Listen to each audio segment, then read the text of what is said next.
And so when you look at the idea of returning back to Louisiana, as far north as Maryland, Alabama, okay, the Carolinas, there's a lot of black folk. Mississippi is the largest state of black folk. More black folk in Mississippi than any other state in the 50s. And so if we were to do that and go into our own, become our own senators, we would up the amount of black senators immediately, Congress immediately. We would up, and by the way, when you run in the state, when you run in certain things, you don't have to ask nobody for reparations. They give you reparations. Something we can do. This is doable. The Mississippi campaign represents everything that you claim that you want. The beginning of an all-black independent nation. The ability to control your own resources. Your politics. The law. Be able to do your own thing for a change. Create an economy. Create and produce goods that Africa or anybody on the planet would want. You think you don't want to do nothing. 3 hours talking about the Mississippi campaign.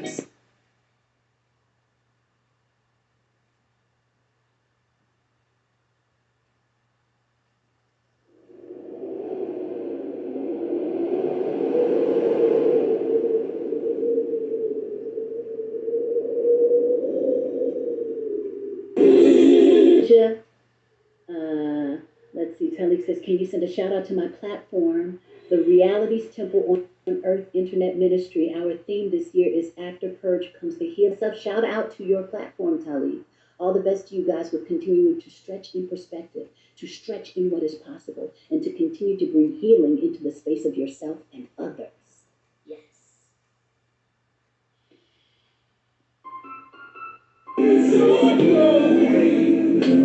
Just keep it going.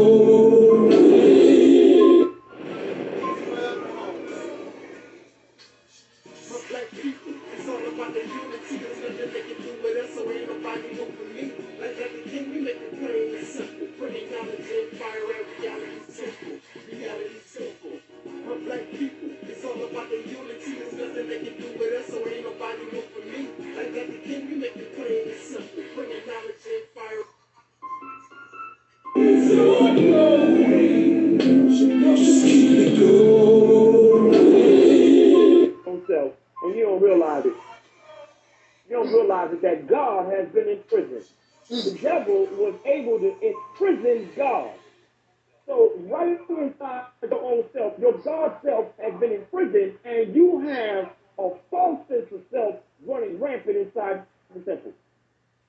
This is why, you understand what I'm saying? Yes, sir. We have to bring Reality's temple here on earth. Reality's temple here on earth, because Yes, we have to realize the enemy is running rampant inside this temple. And that is Brother Taalik from the Reality Temples on Earth channel. And if you get a chance to subscribe, please do subscribe to his channel. He's a good brother. You know, he's doing good work, and he wants to do good constructive things. He has good information to provide. So please do check out his channel if you get a chance. My brother Angel Snuffnub 7 at the Realities Temple. And to give props to him, because I listened to all of Angel Snuffnub 7's videos. I think that he comes from a different angle, and there's a powerful message in a lot of the videos that he put out, and I try to catch all of them. I look at him as a free thinker and a person that's willing to challenge those of which he don't agree with or which he may think differently from, and I really respect him for that. He's challenged KNBS, and he has also challenged the Black supremacy movement as well. And I have nothing against that, because that which cannot be challenged cannot stand and will not stand, and will not survive the test of time. How many challenges we can withstand will determine how long we will be able to stand.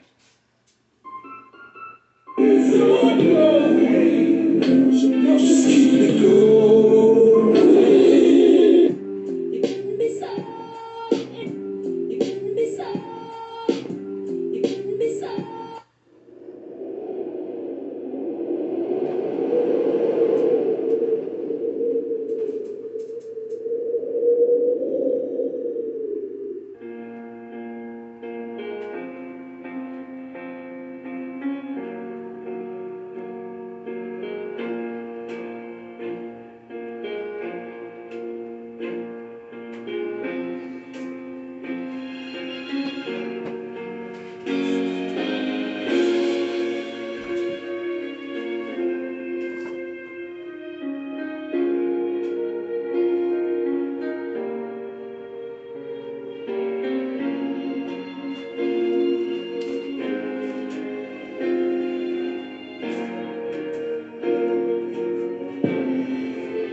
brothers and sisters.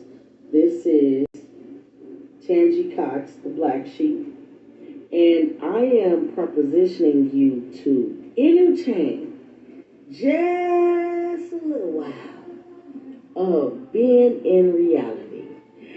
And this is gonna hurt soul sisters and brothers because a lot of us cannot accept reality. I empower you to, for 1 year, to subscribe to the reality temple on earth. And at the end of 12 months, draw your conclusion of what have you learned in that amount of time. I empower you. You will never, ever, ever think, feel, or entertain nonsense ever again, period. I would like to see my soul sisters and brothers awaken. This requires time. You need to spend about a year watching, researching, and looking. Reality Temple on Earth is life-changing, and I stand on that.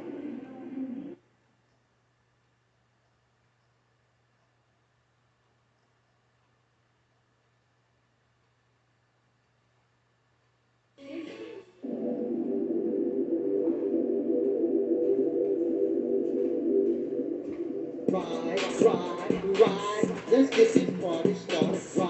Ride, let's get this party started quickly. Let's get this party started quickly. Let's get this party started. Ride, let's get this party started.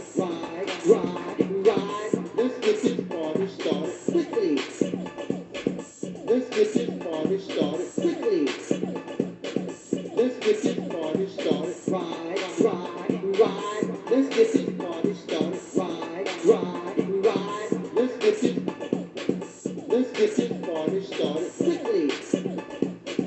Let's get this party started. Ride. Let's get this party started. Ride.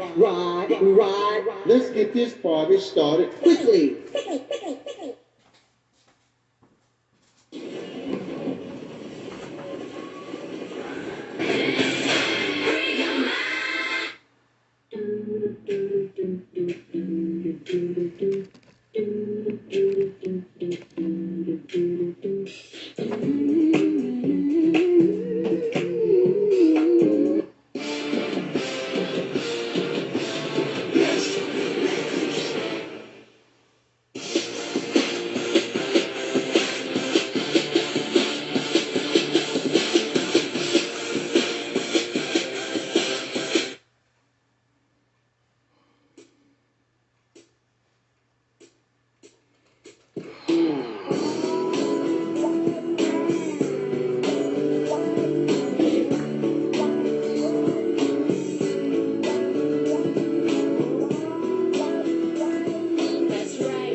The game begins in 3, 2, 1.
In the name of my ancestors,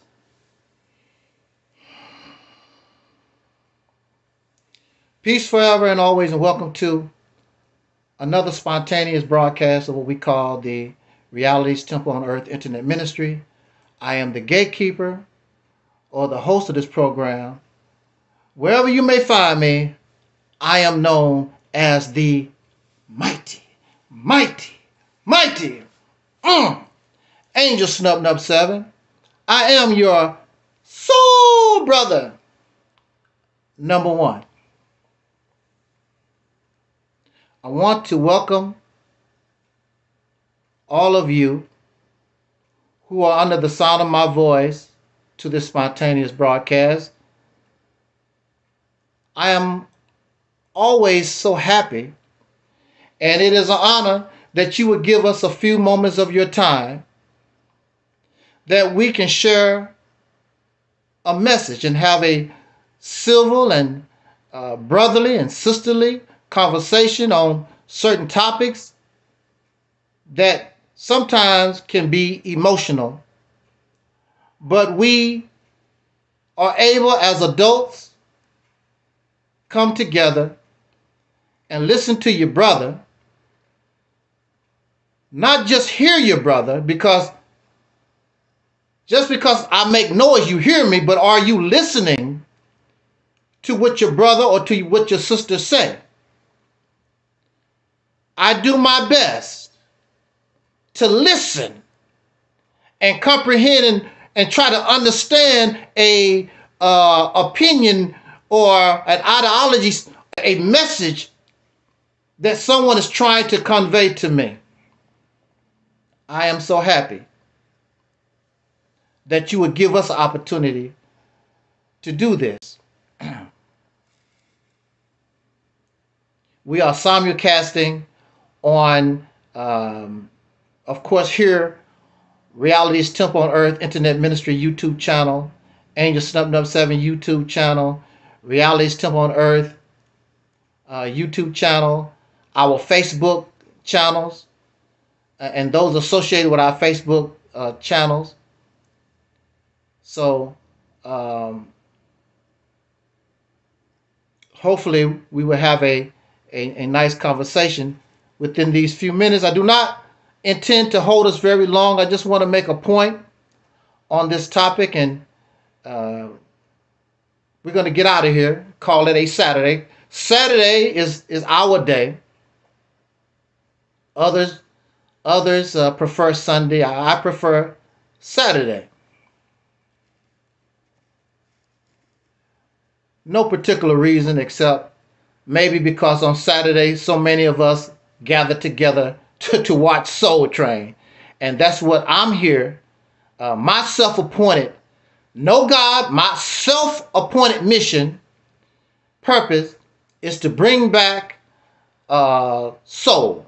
Not only soul as music, but soul as a culture that the descendants of slaves born in America, the victims of Jim Crow and the Black Codes, a culture that our ancestors actually created that did not come from no foreign place, but it was created because of our sojourn here in the United States of America for the last going on almost 500 years.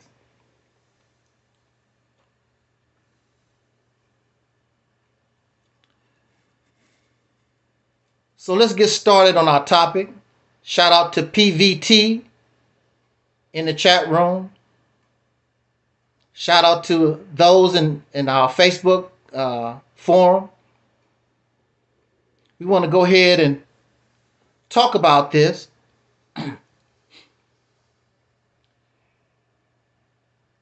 You may not hear this from nobody else, but I always say,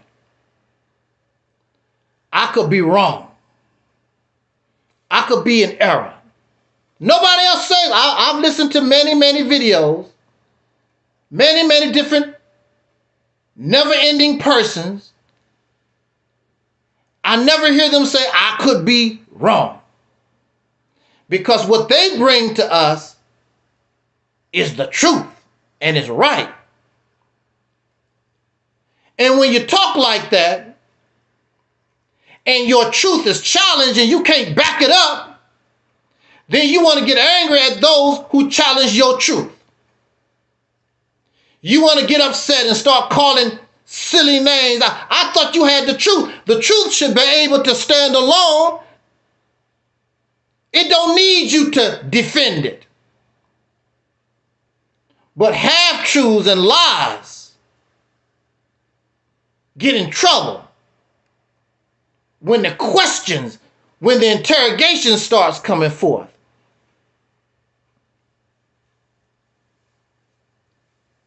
For a long time, since at least 1930,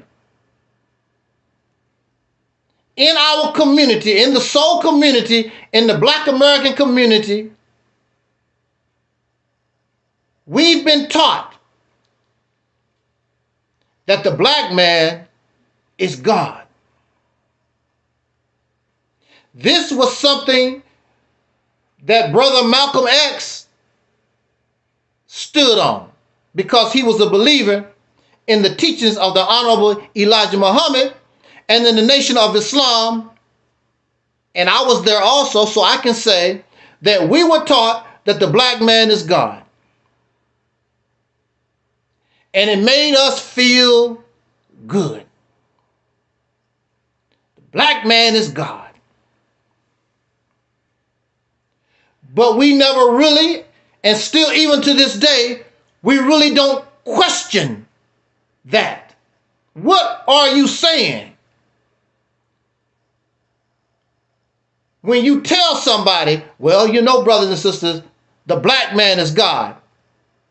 And I want to be fair because when they say, or we were taught the black man is God, we're actually saying black people are God, male and female.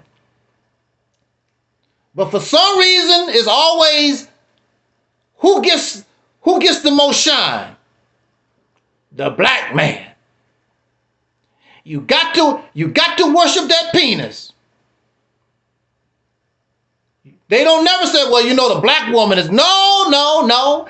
The black man is God. I mean black people. Well, if you mean black people, why don't you say, well, the black people are God? No, there is emphasis. And even the women say, and mute themselves, well, you know, the black man is God.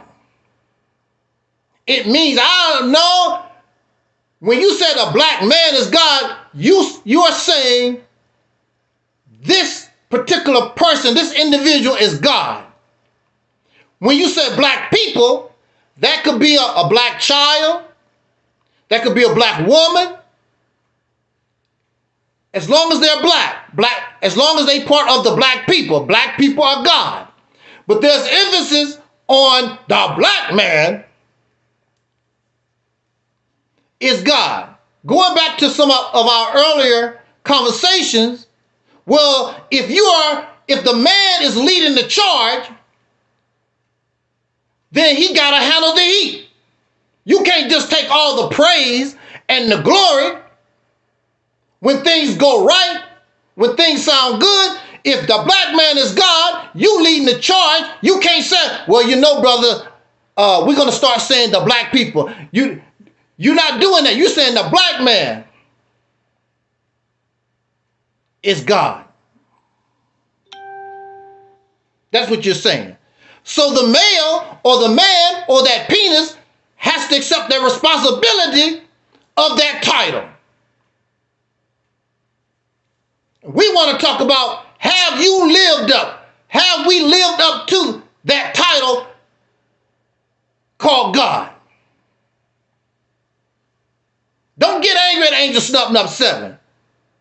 Get angry at the people that told us these fairy tales and these damn lies. That's who you need to get angry at. Don't get angry at the one that say, hey, this don't make any sense. Something here is wrong. The human being is incredible. The human being is an amazing life form. What makes us stand out among the other life forms on the planet? What has made the human being so successful, actually over successful? The human being has, as they say in religion, the human being has been blessed with a superior brain. You can't tell if you go out into the streets and how many people act, you can't tell that you have a superior brain. How can you have a superior brain and you're a crack addict? How can you have a superior brain and you gender confused? And you're a drunk. You are a liar and you're a thief. You have no character. You have no integrity. You have a superior brain. We wonder about that. Violent. The only way you know how to solve your problems is through violence.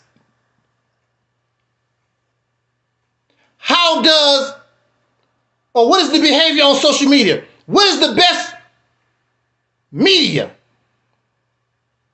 The violent movies, the profane movies, the slander, the gossip.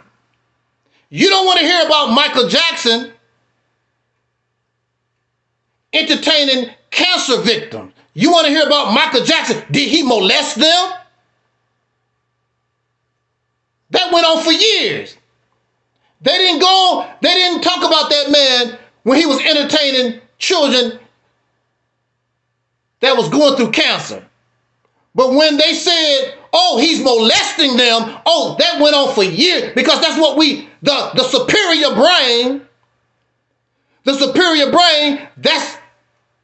what you are attracted to.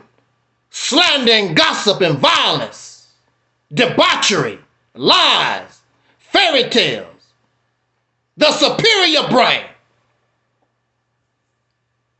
I'm so happy to have our Nation of Islam, brother.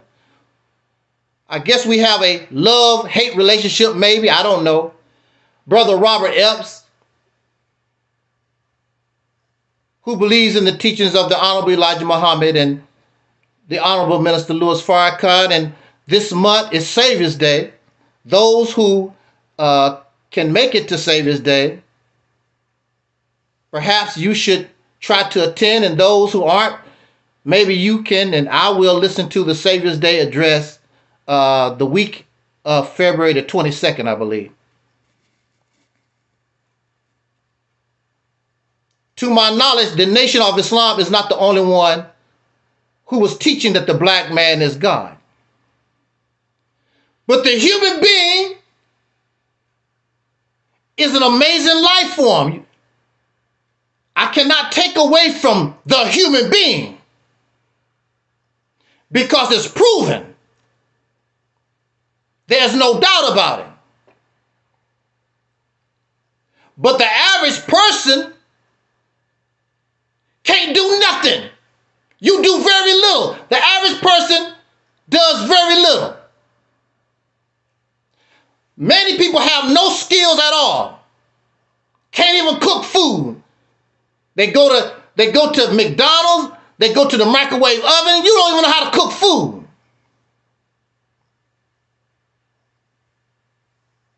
But you have a high IQ. You're the highest life form on the planet. Some of you can't change a car tire. Some of you can't read and write in your own language. But we are the superior. We are God. How you going to be God and can't read and write? Now that's one thing about the Nation of Islam.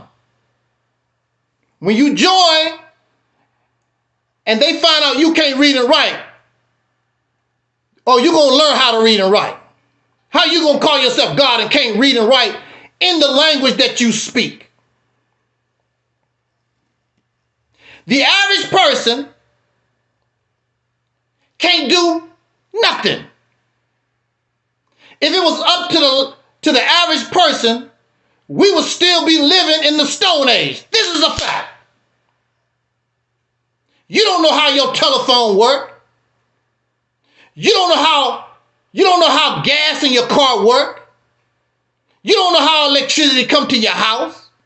The majority of us don't know how to do nothing. Then you don't talk about, I'm a God.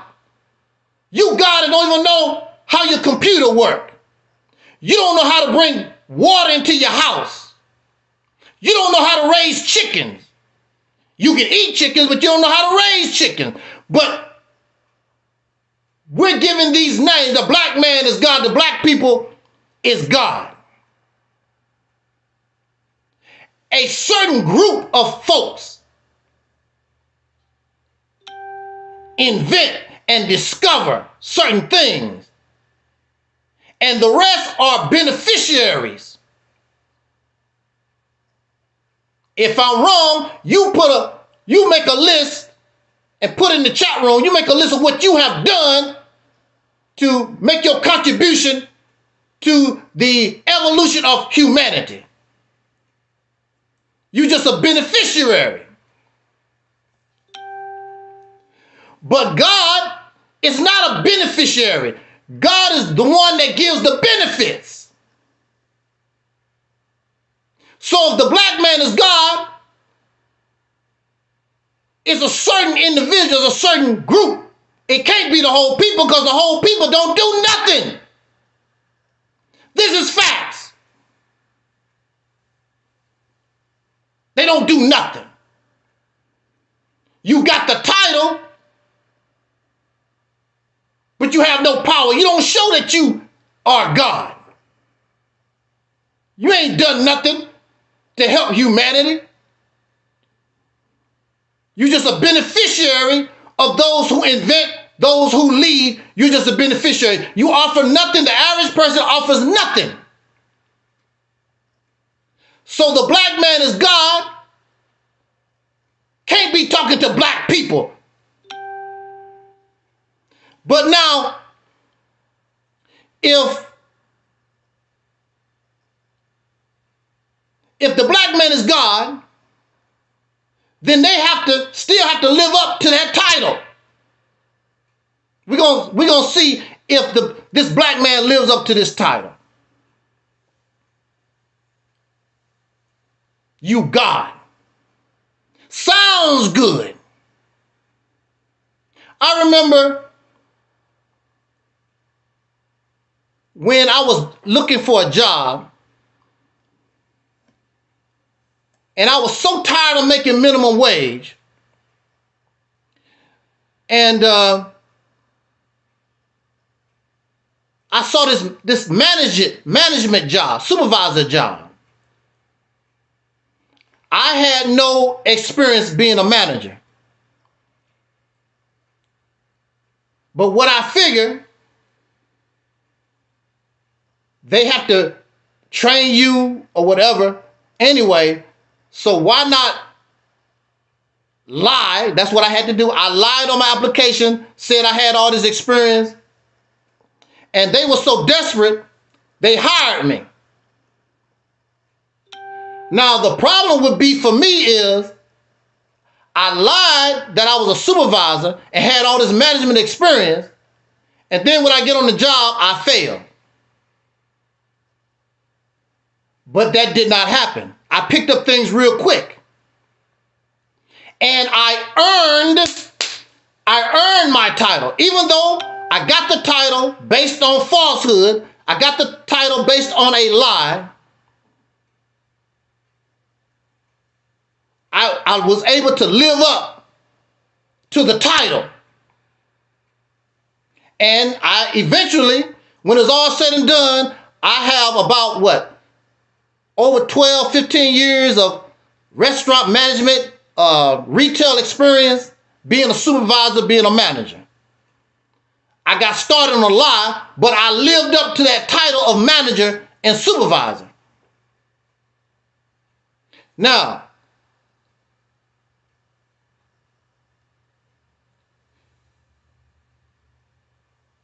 we really begin to hear that the black man is God when we talk about religion and spirituality. And religion and spirituality begins to put us, flesh and blood beings, on such a high level. We already know that we are more intelligent than the other life forms on the planet, allegedly. Because I know that you heard of the old saying, talk about, I gotta paraphrase it, but many of the most intelligent people are the most stupid. Intelligence don't mean that you smart. Intelligence, having a high IQ don't mean that you wise. Calling yourself God don't make you better than somebody else. These are proven facts. These are things just to make us feel good. That's what they do. Religion and spirituality puts us on a level we can't even die. Oh, this is just flesh and blood. And we're gonna reincarnate, and we're gonna transform into to conscious energy, and we don't even die. So the sheep die, the dog die, the elephants die, the grass die, everything die except us. There's no proof. Ain't nobody came from the fifth dimension. Nobody came from heaven, or nobody came from hell and told us nothing. A few months ago, I spent about 2 weeks going back and forth to the graveyard. Ain't nobody said nothing to us. Even when I stepped on top of the grave, nobody said, hey, get your foot off me. It was quiet. A bunch of ants and a bunch of flies running around. But we're taught that we can't die. And all those people in that graveyard, ain't nobody heard nothing from none of them.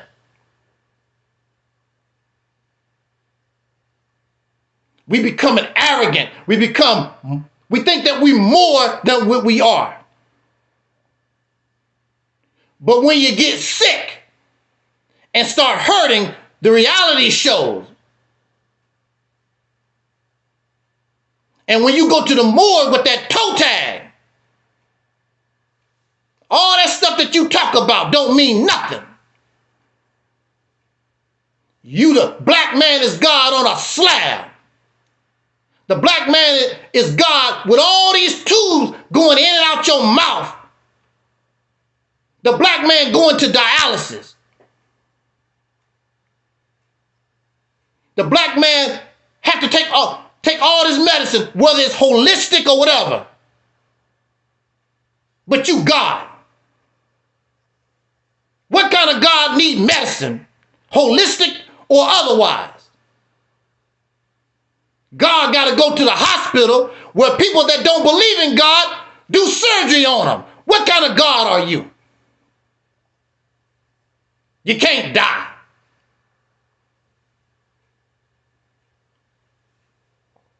Well, you see, brother. Well, let's understand the title. I was taught that God only means that which has force and power. That's the simple definition of God. That which has force and power. It's a title. The black man would be, I would say, the black man would be the noun. And let me get this right. The black man would be, the black man would be the title. black man would be, well, black is the adjective describing the man, and God is the title.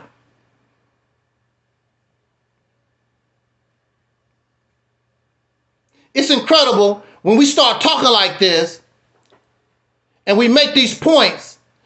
This is why you don't argue and debate with religious people, because they're just going to ignore the truth, because they're not interested in truth. They're only interested in what they believe in. They're not going to accept the reality of things. So I don't waste my time debating and trying to argue with somebody that don't want no truth. They only want to continue to push their propaganda that did not even come from them. It came from some foreigners, some camel herders in the desert. Didn't even come from you.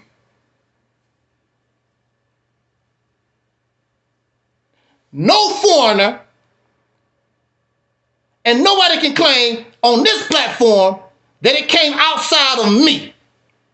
Did not come from the Middle East. I don't need nobody from China to tell me nothing. I don't need nobody from Africa to tell me nothing, or Australia, or Antarctica. I don't need nobody to tell me nothing. My brain and my power is just as good as yours.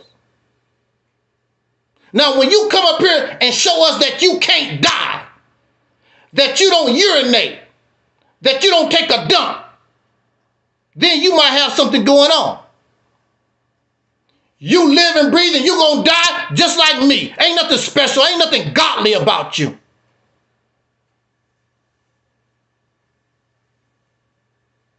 Well, you see, brother. See, we are a God. But we serve the God. That's how it's explained. See, the definite article, the. There's one supreme super being, the God. And the God is the superior. And we are the a God. We are the inferior. We gods, but we are the inferior. And we serve the God. Gods don't serve gods. Gods don't bow down to God. I'm a God just like you. That's why police officers respect other police officers, because I'm a police officer just like you. Teachers respect other teachers. I'm a teacher. I'm a scholar just like you. President Trump, when he go to other nations and visit their president or their prime minister or whoever their leader is, they're not impressed by Donald Trump, because I'm a president too. I'm a leader of this nation just like you are. So how can you call yourself a God and you got to bow down to somebody, to the God? So there should be the president that control all the countries, the union that control all the unions all over the earth, the union. That's not how it works.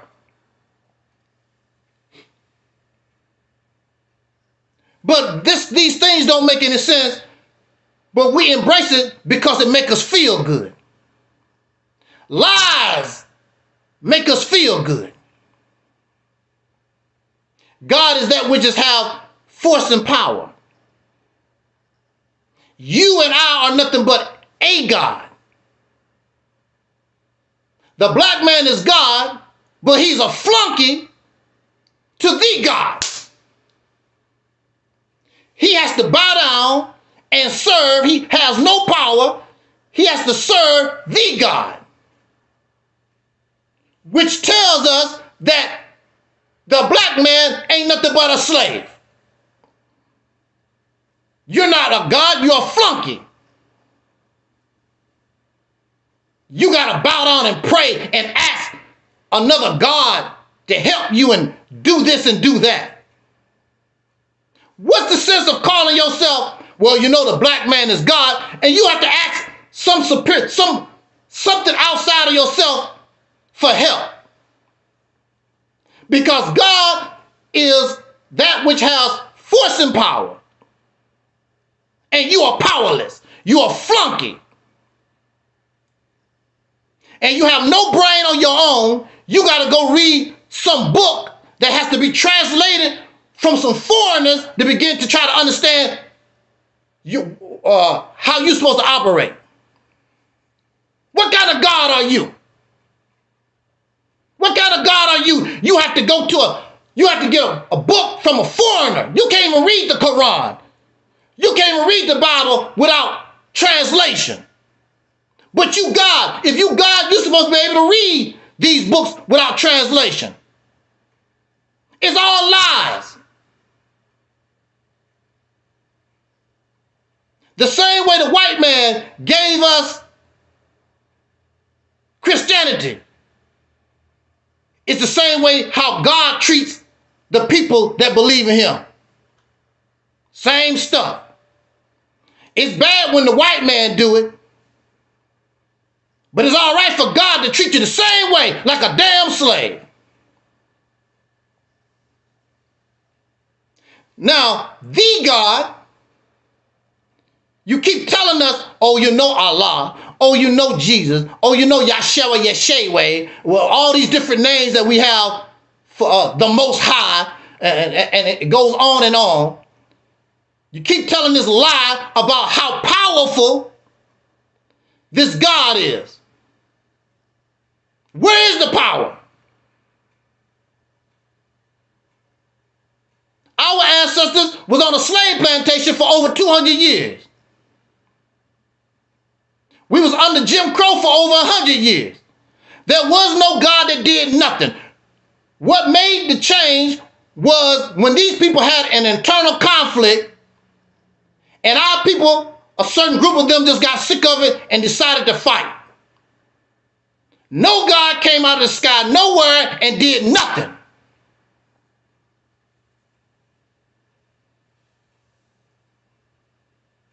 We give this God these credit and praise for doing nothing. You wouldn't let me get away with that. If I told you I did this and do, the first thing you're going to say, prove it.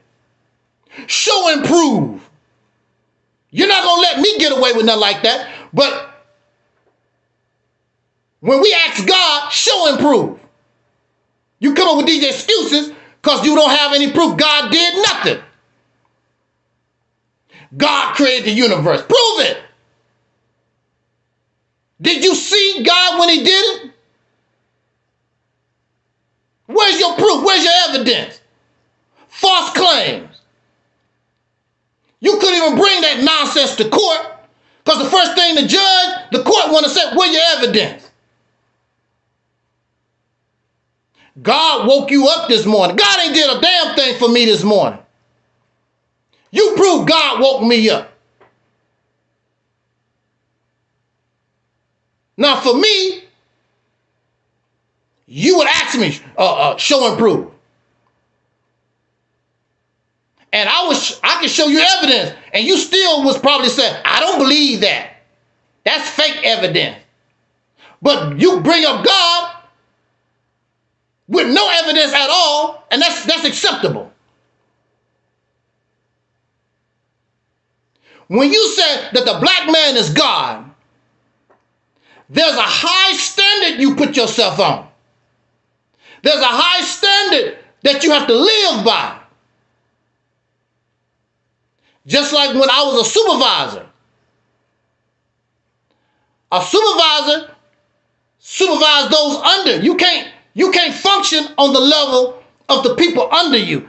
They expect you to function higher than the people under you.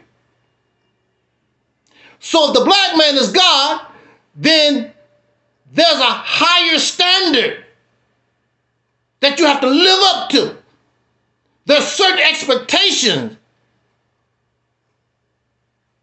that is expected of you.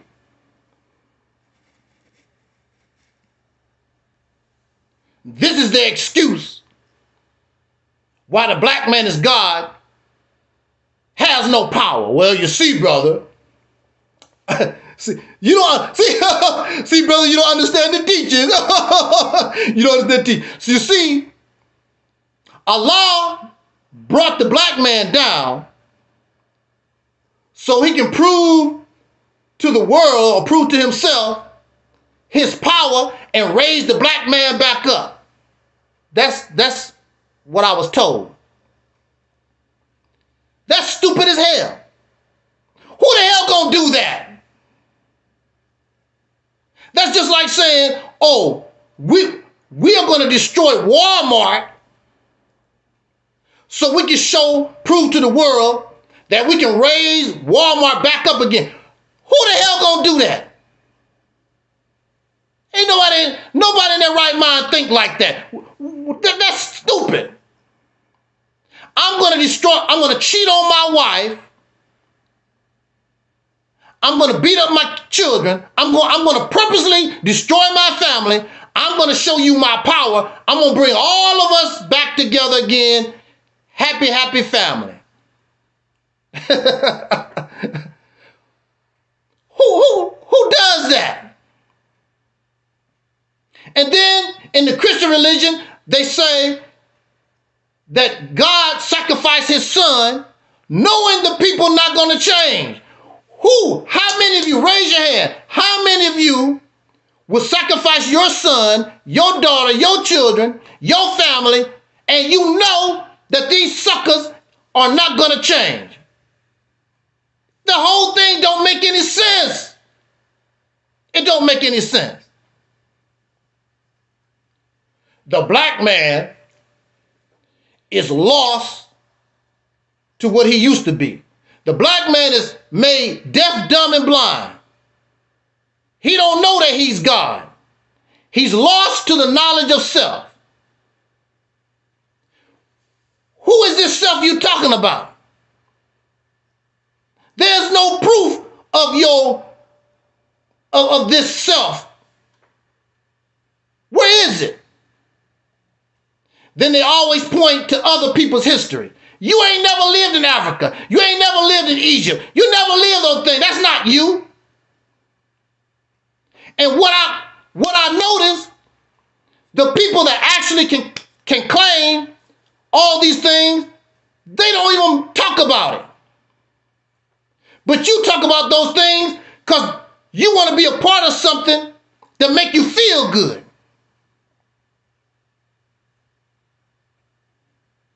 Let's go on social media and let's find Egyptians bragging about Egypt. Let's go find Africans talking about and bragging about ancient Africa. They don't make videos. They actually could claim these things and they don't do it. You got to do it because you and I suffer from low self-esteem. Living in a place that made us slaves for hundreds of years. Call us the N-word for hundreds of years. Made mockery of us. You eat watermelon. You love fried chicken. You're black and you're ugly. That's the type of stuff that we have to deal with for hundreds of years. So when somebody said, well, the black man is God, we jumped on it. That's why they follow Marcus Garvey. That's why they follow Elijah Muhammad. That's why they follow Noble Jolie. Because these people was telling you, you God. Who wouldn't want to be God? And that's cool when you're trying to give somebody self-esteem. The problem is, can you live up to that? And we have not come nowhere close to living to this claim, the black man is God. Because God means that which has force and power. Force and power. You are not a force and you have no power. Don't get angry at me. Come join the conversation. Bring your force and your power. You can't even give examples. There's a lot of hype in the black conscious community. Some people believe that Donald Trump, the president, is going to do this and do that. Why you got to wait on Donald Trump? Why you got to wait on something that for white folks to do this and that? I thought you was God. I thought you had force and power. You got to wait for Donald Trump. You got to wait for Joe Biden. You got to wait for Ronald Reagan. You got to wait for white folks to destroy themselves. But if you have force and power, you can take them out. You got to wait for a miracle. You got to wait for a savior. Oh, the black man is God. It don't make any sense. You put yourself on a level that you can't live up to. That's not my fault. If I took the manager job, I don't know how to do the books. I don't know how to do, I can't keep my labor costs down, my food costs down, my utilities down. I can't make a profit. They start looking at me real funny. I thought you said that you was a supervisor. I thought you was a manager. They're going to fire me because I cannot live up to what they expect. They expect me to be a manager. They expect me to be a supervisor. And I can't get nothing going. They're going to fire me. I have the title, but I cannot live up to it. So I get fired. The black man is God. What are you and I doing to be God? What is our force? What is our power? There is none except talk. We love pretty speeches. I sure like to listen to Dr. Umar Johnson. I sure like to listen to those people talk on Sonetta TV. I sure like to listen to Brother Sanchez and Young Fariskis and that. That's all they offer is talk.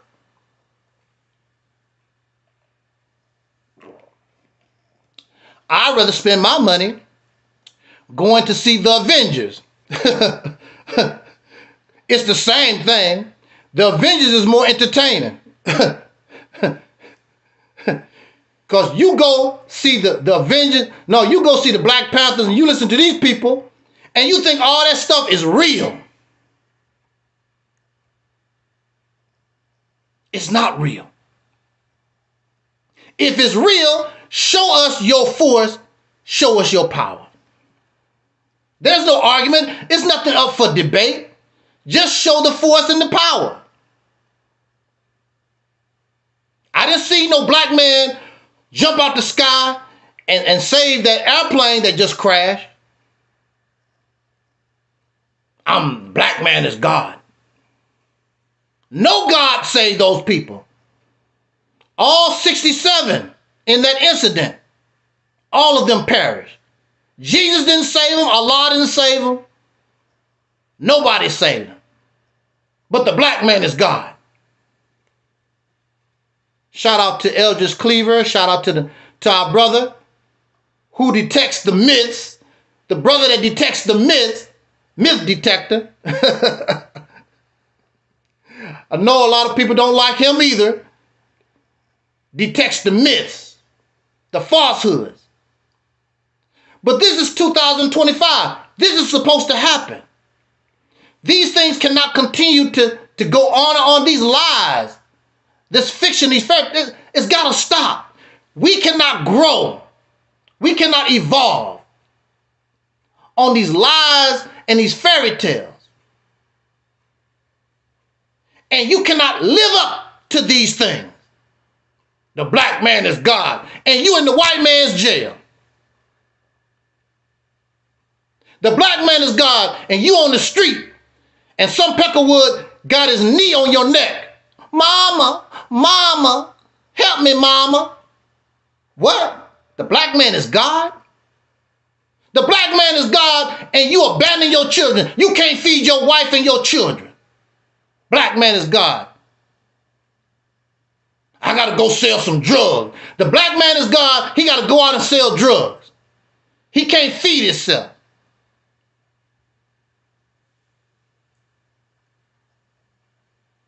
The black man is God. And you can't solve your problem without violence. Cussing people out profane and nasty. But, oh, you could be God. See, it really don't say what you the God of. Yeah, the black man is God. God of what? Being a slave. The God of enslavement. That's all you, that's the force and the power that you can prove. You are a good slave. You're a good slave to the white man, to the Arab, anybody. You got to follow, you got to serve, you got to bow down. You're a good slave. That's God of slaves. That's the only God that I can come up with and see that you can actually prove.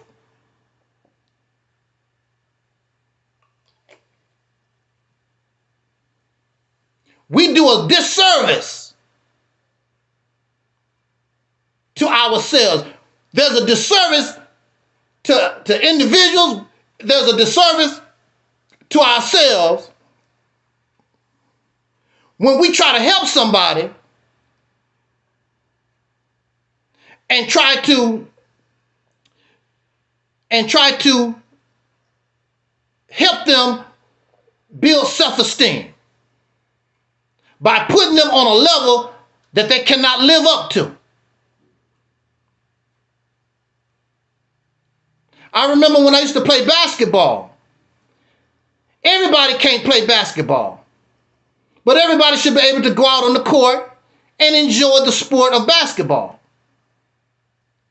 When I used to get my teammates together, the ones that really couldn't play good, I didn't tell them, oh, you're going to be the next Michael Jordan. I can't tell them that.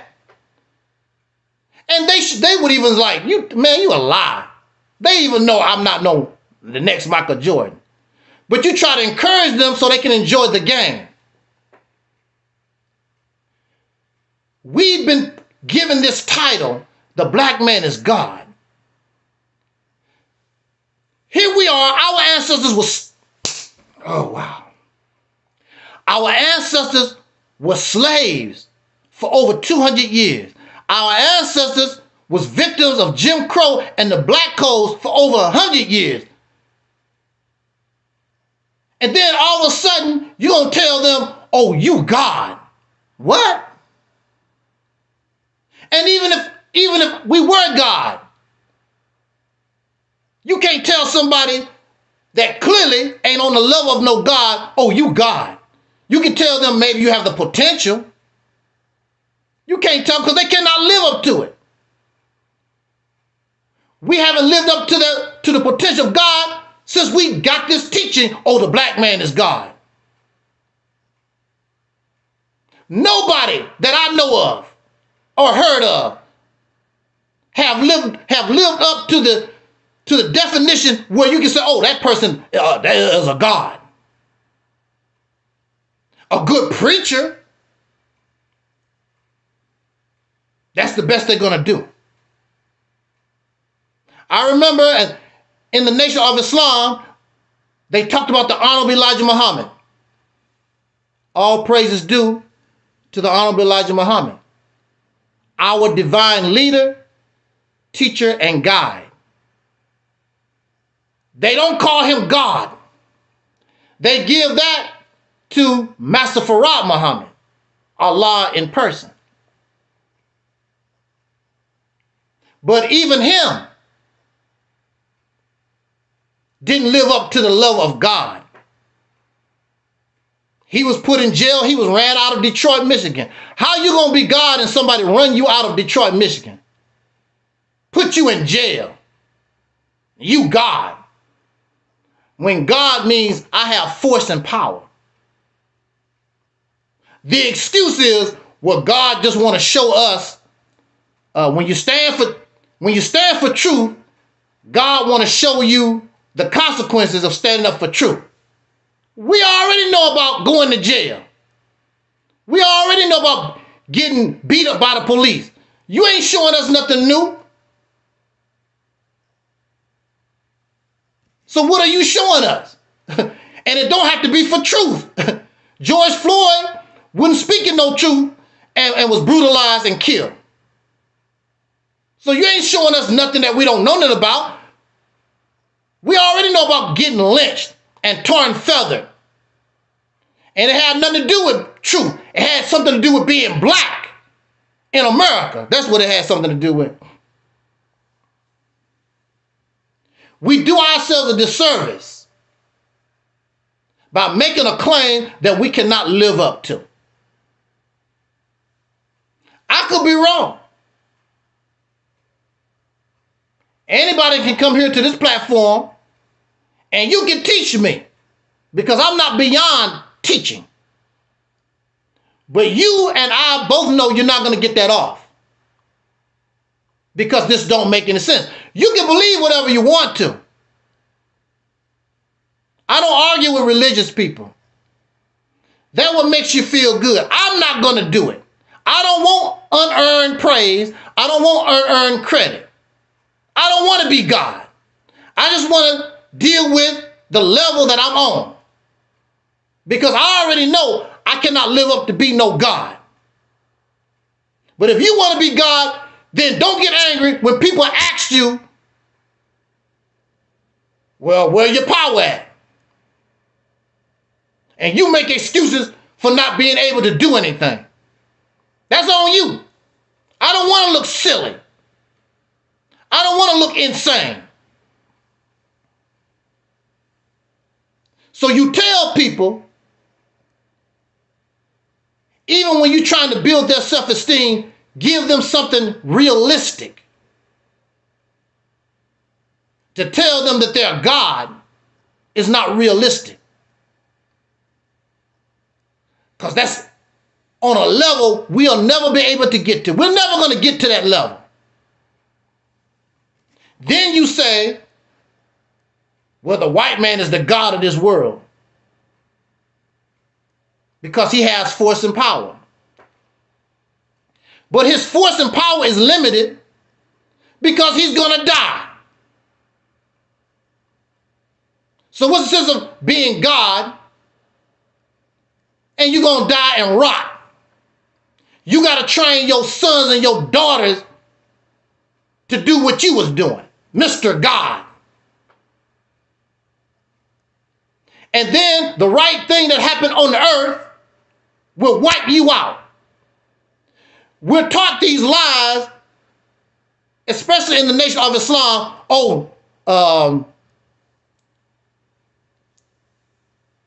We're taught these lies that the black man is over 76 trillion years old or something to that effect. Most scientists will agree that the earth is only about 5 billion. So where the hell was these black folks living? Where were they at 76 trillion years ago? It definitely wasn't on the earth, because the earth itself is only about 5 billion. And mammals came after the dinosaurs and the birds and the insects. They have not found no 76 trillion year old fossil on this planet. Nowhere. Recorded history of man is only about 5,000-6,000 years, a little bit over, something to that effect. But scientists said that human beings or modern man been on the planet for about 300,000 years. But we only have about maybe 10,000 years worth of recorded history that they found. If you're interested. A lot of us not interested. We just want to smoke, drink, make babies that we can't afford, go to these jobs that we hate. That's what's on our mind. We don't care about what happened 76 trillion years ago or none of that kind of fact. That's the average human being. And we call all of them, oh, the black man is God. How can you call these people God when the average person can't do nothing? Make a list of your powers. What do you contribute to the evolution of humanity? Most of us nothing. We're nothing but beneficiaries of something other people done. And then we become racist. I've never heard a scientist say, well, I'm discovering this because for the white people. Oh, I'm discovering this for the Asians. I'm discovering. Nobody that invent anything, make music, whatever they do with their creativity, I've never heard them say, I'm doing this to prove that the white man is superior. I don't remember Nazis even saying it. Even though that was their teaching, I don't remember during the Olympics, I never seen newsreels where those athletes was talking about, I'm running to show that the white man is superior. You know, caught up in all this, racism got us sick. Racism is worse than COVID. Racism is worse than the Black Plague. This sickness, and this is our problem. We allow this. We're supposed to be so intelligent. We're supposed to be God, but even God is a racist. The black man is God. He's prejudiced. What about the other people on the planet? He's a racist. The black man is God. Who cares about the white man? Who cares about the Asians and the Indians or whoever? The black man is God. That's because all of this is a consequence that comes from up out of the sickness of racism. This didn't come from no God. It come from people that was under the influence of racist mindset. Black is a European racial classification. It did not appear until the late, I believe, 1700s. There was no such thing as white people. There was no such thing as black people and all this other stuff. It didn't even exist. So if it didn't exist, so how could the black man exist 76 trillion years ago when the definition or the identity of a black people did not come into being until the late 1700s? It don't make any sense. I can't do it. If you want to continue to believe in that nonsense, that's your business. But don't get angry when people start coming at you. They would like to come at Angel Snuff 7, but they know they don't have nothing to. They know they don't have a leg to stand on. Because this is the reality. And if it's not the reality, please check me. Because I want to be right. And if I wasn't bringing it, trying to keep it real, I would tell you, this is just my belief. I believe this. I'm not going to tell you about my belief, at the same time try to show you that it's real. No, it's a belief. Nation of Islam teaches is belief. More Science Temple is belief.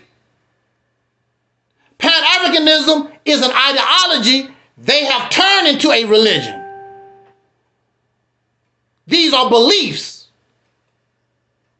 It's unrealistic. And when we point out how they are not realistic, folks get angry because they make you feel good. I'm a God. Well, show us your power, God. Well, I just not. Show us your power. Turn into a ball of flame. Do something. Show us your. That you can't show nothing. You can barely pay your bills. The black man is God. You don't even have a car.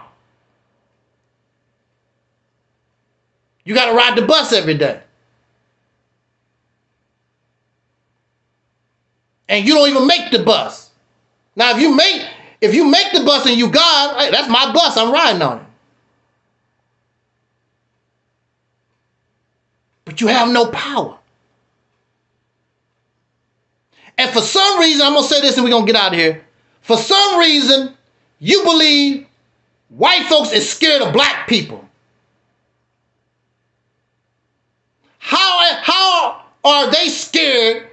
How are you a threat when they kept us on a slave plantation for 200 years? Kept you under Jim Crow for 100 years and still whooping your ass right now. They give you a few dollars to pacify you and keep going on about the bit because you love money. You have no principle. You have no integrity. You easily sell out for money. It was a family here in St. Louis. It took them over 10 years. A jury has awarded them $18.5 million for the death of their loved one. Are they going to use that money to fight police brutality or whatever? No. They're going to get that money and live high on the hog. Y'all, it's easy to sell you out. You easy. Long as you get some money. I got paid. You don't care about your loved one. It's just somebody that died. And here go some greedy lawyers. And everybody won't make money off of this person's death. You don't give a damn about police brutality. You don't give a damn. Because if that was the case, you've been fighting police brutality before the person died. George Floyd's family would have been fighting police brutality before he got killed. And all these other, Trayvon Martin and all these other people, they wasn't standing up against injustice. And they're not standing up for injustice after their loved ones died. They go into Disneyland and play with Mickey Mouse.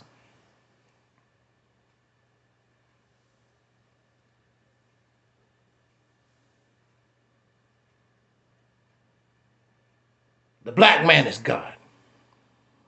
It's an outright lie. It's a fairy tale. It's something that you tell somebody with a childish mind. Here comes Santa Claus. Here, same thing. Here comes Easter Bunny. Same stuff.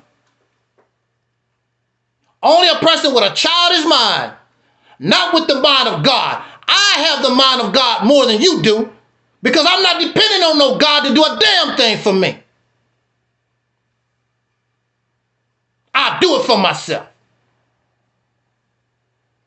And I would dare to say that God will support me more than you. Because I don't have to pray to him to do nothing. If God want to help me, that's cool. I'll do it on my own. Just like your parents. The parents love all their children, but the parents love their children that can do for themselves. They graduate out of high school, they go to college, they get a job, and don't ask them for nothing. But then you have that child, don't want to go to school, want to do drugs and act silly. They don't. What child they're going to support? They're going to support the children that can do for themselves. They're not going to support they don't have no respect for the child. Mama, can I have $2? Daddy, can I drive your car today? I need a way to work. I don't want to ride the bus. Well, the reason why you're riding the bus because you don't want to work the job to get the money to buy your own damn car. That's how you are every day. Oh, Allah do this. Oh, Jesus do this. Oh, the Most High do this. You're begging because you're God, the God of being a slave, a servant, a follower.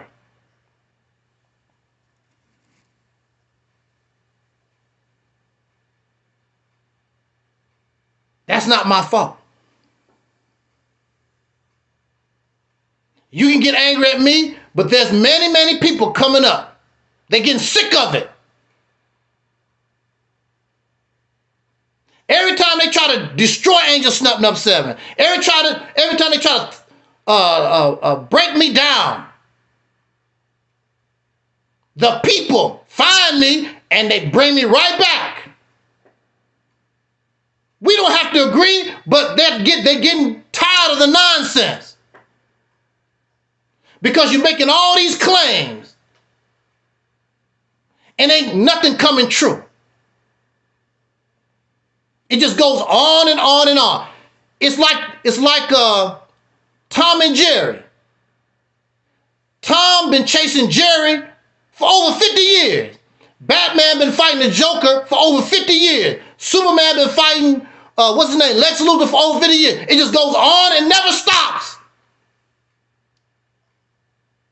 Allah never destroys Satan. It just goes on and on. He been fighting Satan for 1,400 years, 2,000 years. It just goes on and on and on, like a dog chasing his tail, round and round. It never ends.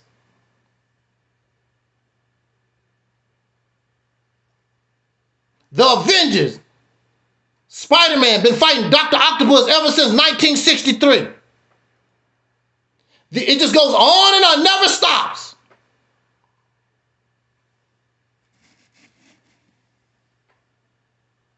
The Joker always get out of jail. Always get out of prison. What's the point? Even, I'm going to say this, get out of here. In the comic books, even Batman started getting upset. Batman was like, I keep putting this cat in the insane asylum. I keep putting him in jail. This laughing idiot keeps getting out. I'm going to kill him. That's the only way. That's the only way you're going to be able to stop it. But if you kill the Joker, that's one of the best villains for Batman. I can't make my money no more. I got to keep the Joker alive. I got to keep these things alive. Because if I kill the hero or I kill the villain, that's the end of it. I will pretend Superman died. Then I'll bring Superman back. I will pretend Batman died. Bring Batman back. They got to stay alive. They got to keep fighting. That's how I make my money. That's how religion stay alive. If God killed the devil, that's the end. Common sense. Common sense, people. Right? If you kill the devil, that's the end. Now, some of you might say, I'm going to say this, need to get out of here. They want the white man dead because he's the devil.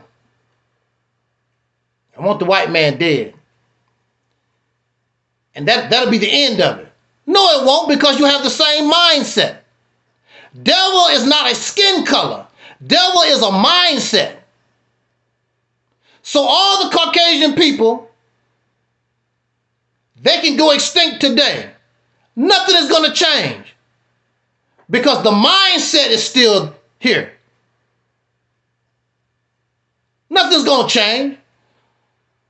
It could be worse. Look at Africa, prime example. It's the mindset. It has nothing to do with skin color. Except he's your devil. He's your devil. But the white man might not be the devil to other people.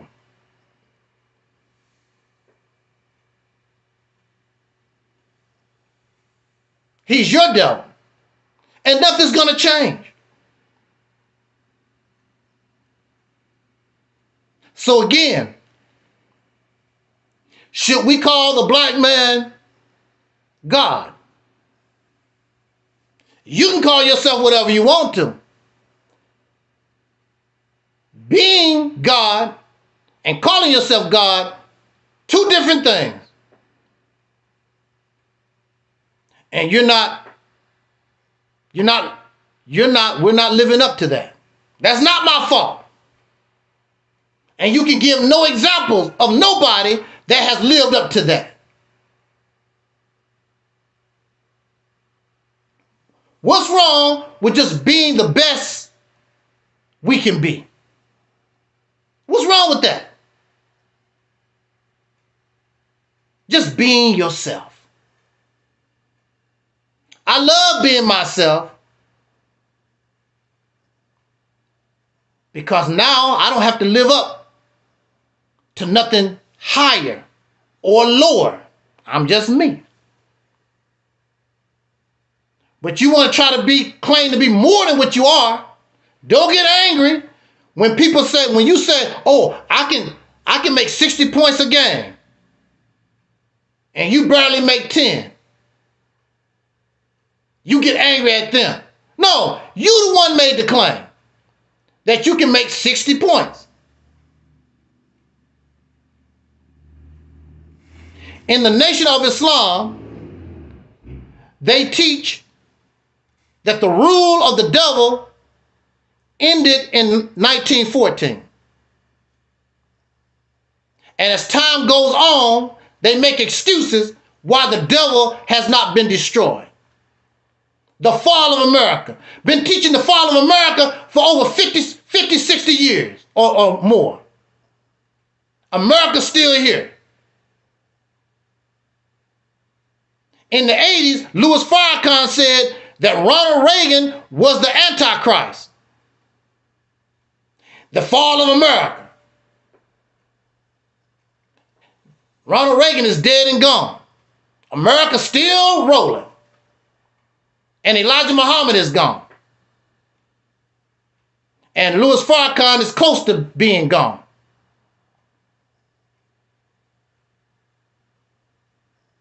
They got us hyped up on these lies and this fantasy, this fiction.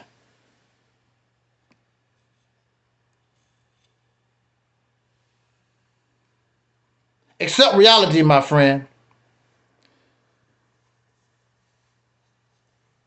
It's much easier.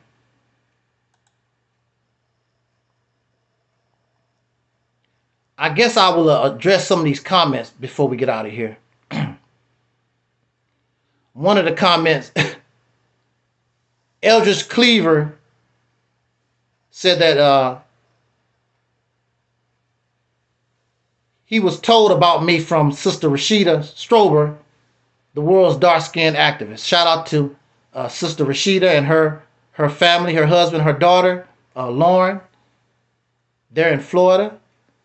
I appreciate my sister. Known each other for a long time. We actually met in person. Really, really nice lady. Sister Rashida Strober. You can check out her channel, the Dark Skin Activist channel. Sister Rashida Strober. Eldridge Cleaver says, I'm sensing anger from disgruntlement. When you are talking the truth, when you keeping it real, people always, you angry. You should be angry when you was lied to. You should be disgruntled. Because somebody have lied to me and I thought you was telling me the truth. I trusted you.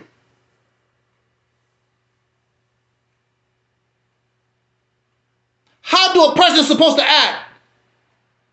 You're my wife. And I open up the bedroom door where we sleep, and there's another man with you in my bed. You've broken trust. You have betrayed me. I'm supposed to feel anger. I'm supposed to disgruntle. Some people go out and they will get a gun and blow your brains out. And some people actually have gone out, beat up preachers, beat up these people that told them these lies.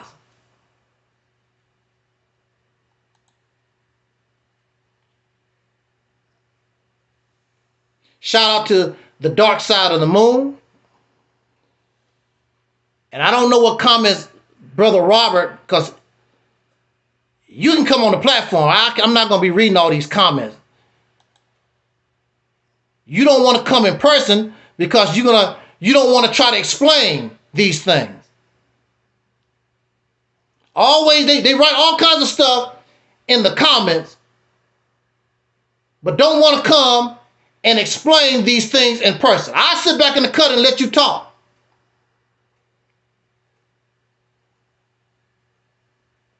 They cannot explain these things because they don't make any sense. He says, God made medicine. But he don't bring no proof. White people's medicine is not real medicine. He offers no proof. God made medicine. Where's your evidence? Where's your proof? It's just talk.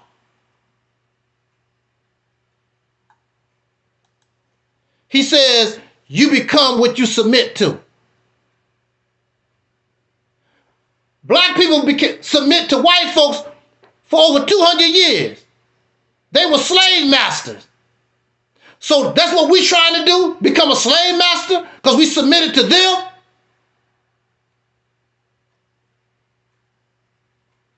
They violent, profane, dirty, and nasty. So we want to be like them. Is that what you're saying? You become what you submit to. How you going to become, you submit to a God you never met? Even if Master Farad Muhammad is God, you ain't never met him. How you going to become this man and you never met him, don't know nothing about him? But you see Louis Farrakhan, and a lot of the brothers try to cut their hair like Louis Farrakhan. They try to speak and talk like Louis Farrakhan. You can't become something that you can't become something that you never met. It looked like Brother Robert trying to come here. I can't. It's not coming through.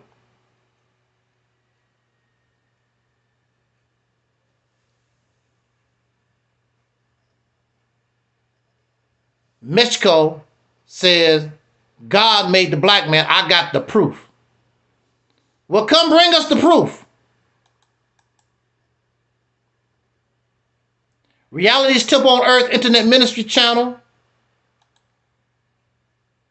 I have the link. And you have no proof. The only thing you have is talk. You have no proof. You only have talk. There was no such thing as a black man prior to the 1700s. Nobody called themselves black or white or Asian. All this stuff, all this race garbage, it didn't even exist. And why would God concentrate on skin color? In life, there's negative and positive. A lot of us want to be tall. But in certain situations, you might wish you were short.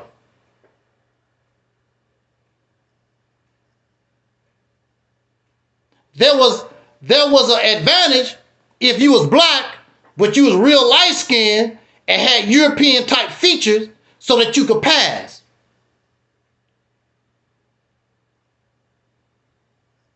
There's bad and good in everything. Nothing is perfect. What is perfection?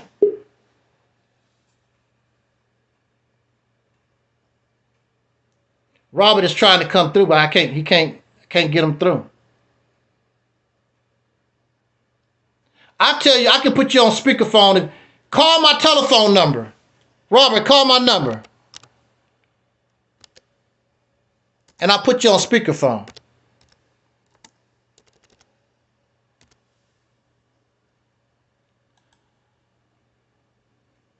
Call my number, Robert.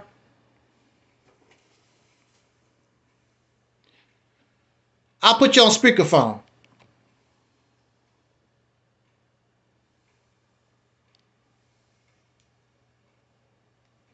Because it looks like you can't.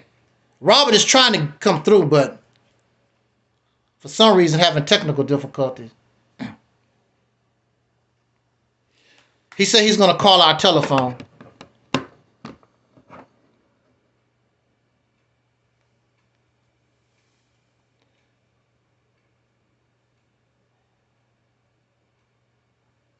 My telephone number is 419-270-6955. 6665 Mescowa, whatever, I can't pronounce that name. MCHEZO. You got the proof. You can. My phone has. I can put you in on the conference call too.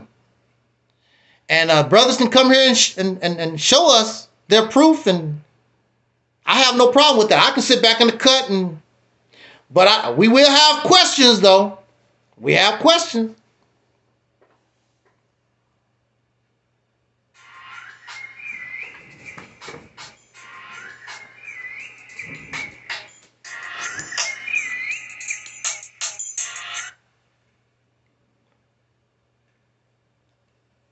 Assalamu alaikum.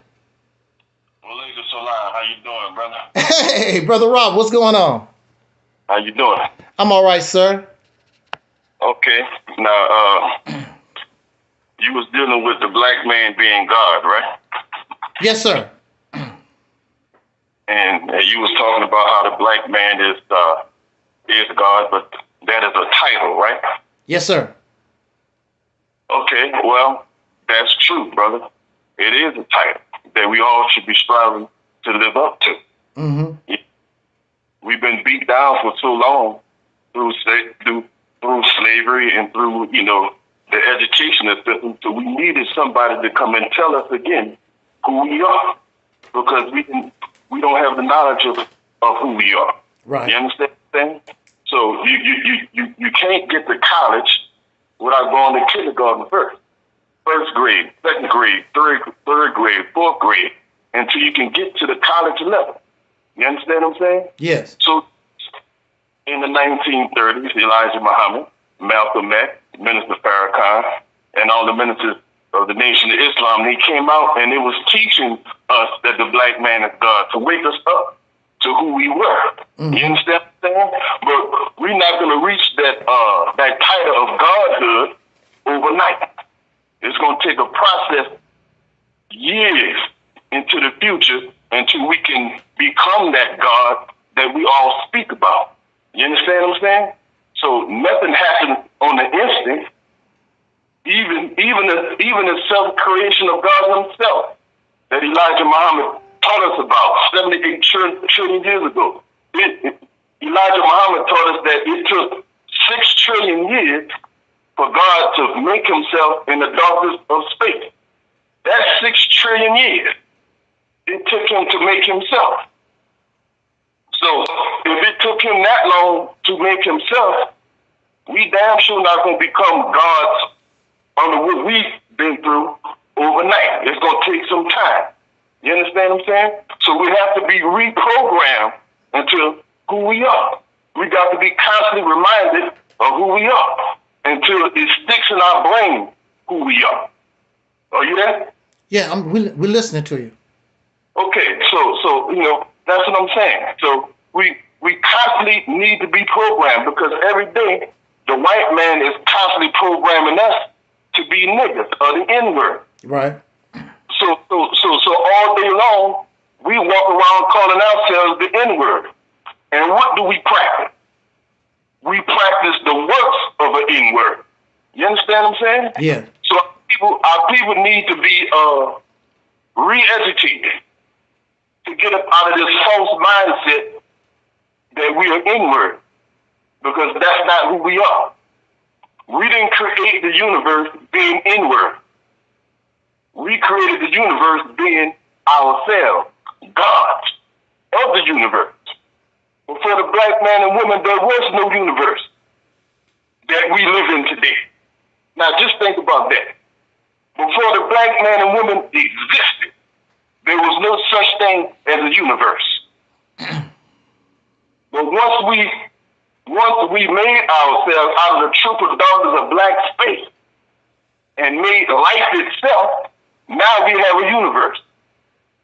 But the universe wasn't here before the black man. And when we created the universe. So we got to get back to that level. We got to get back to that concept of who we are. Because the white man tells you and teaches us in school that the black man and woman come from apes, from monkeys. And that's a damn lie. You understand what I'm saying?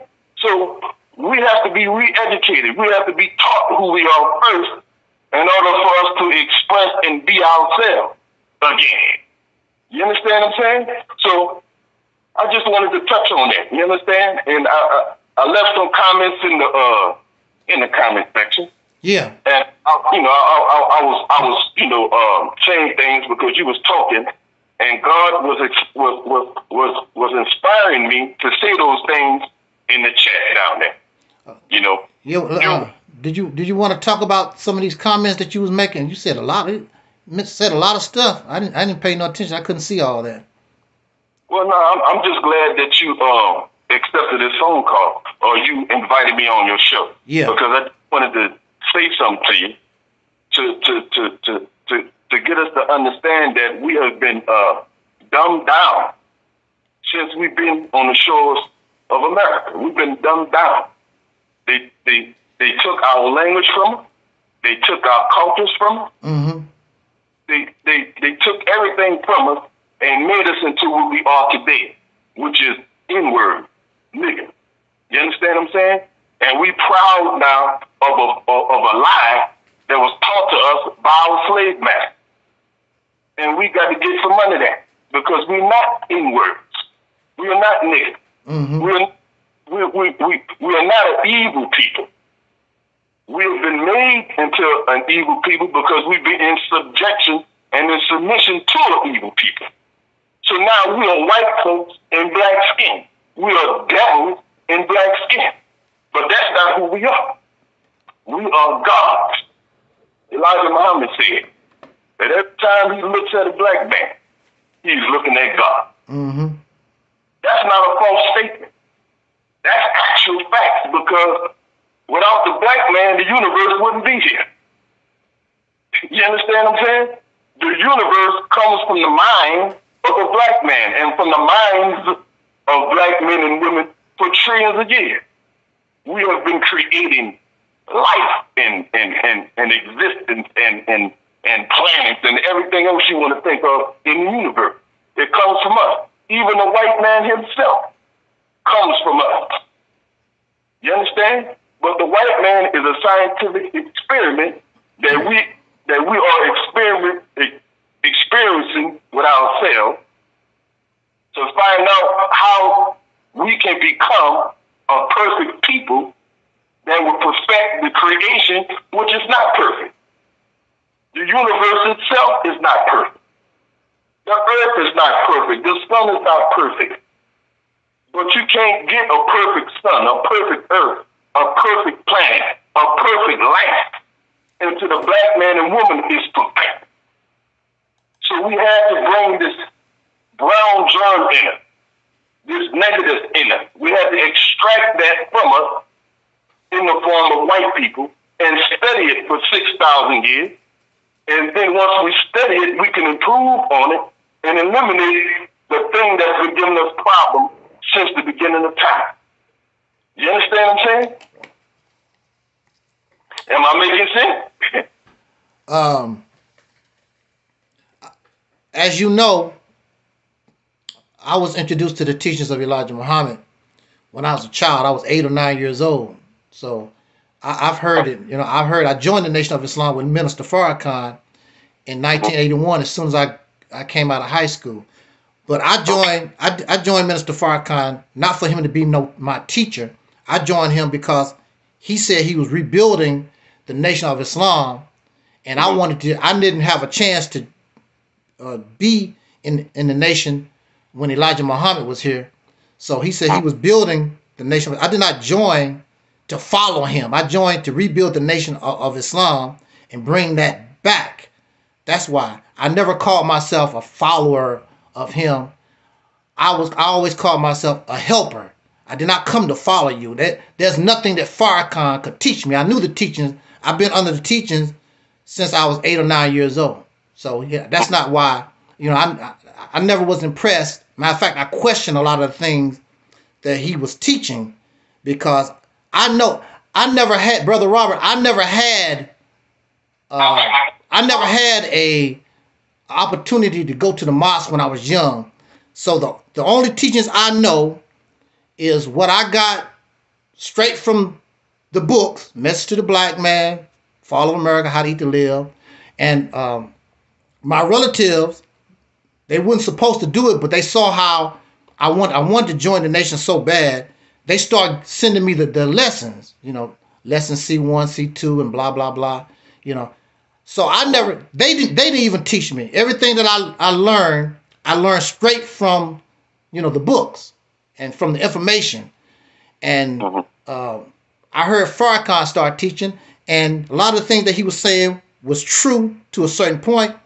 But I started noticing that Louis Farrakhan was making up things on his own, because when you listen to Malcolm X, Malcolm always said, well, the messenger teaches us this, the messenger teaches us that. Louis Farrakhan can speak for 5 hours and barely say, because his reference points is not the original teaching. Matter of fact, he even said that he's supposed to bring something. He's bringing something new.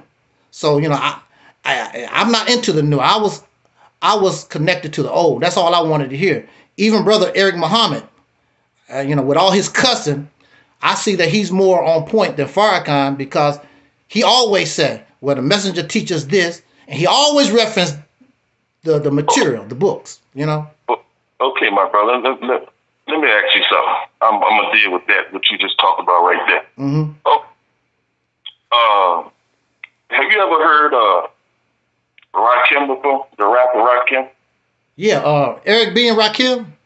Yeah. Yeah. Okay. Have you ever heard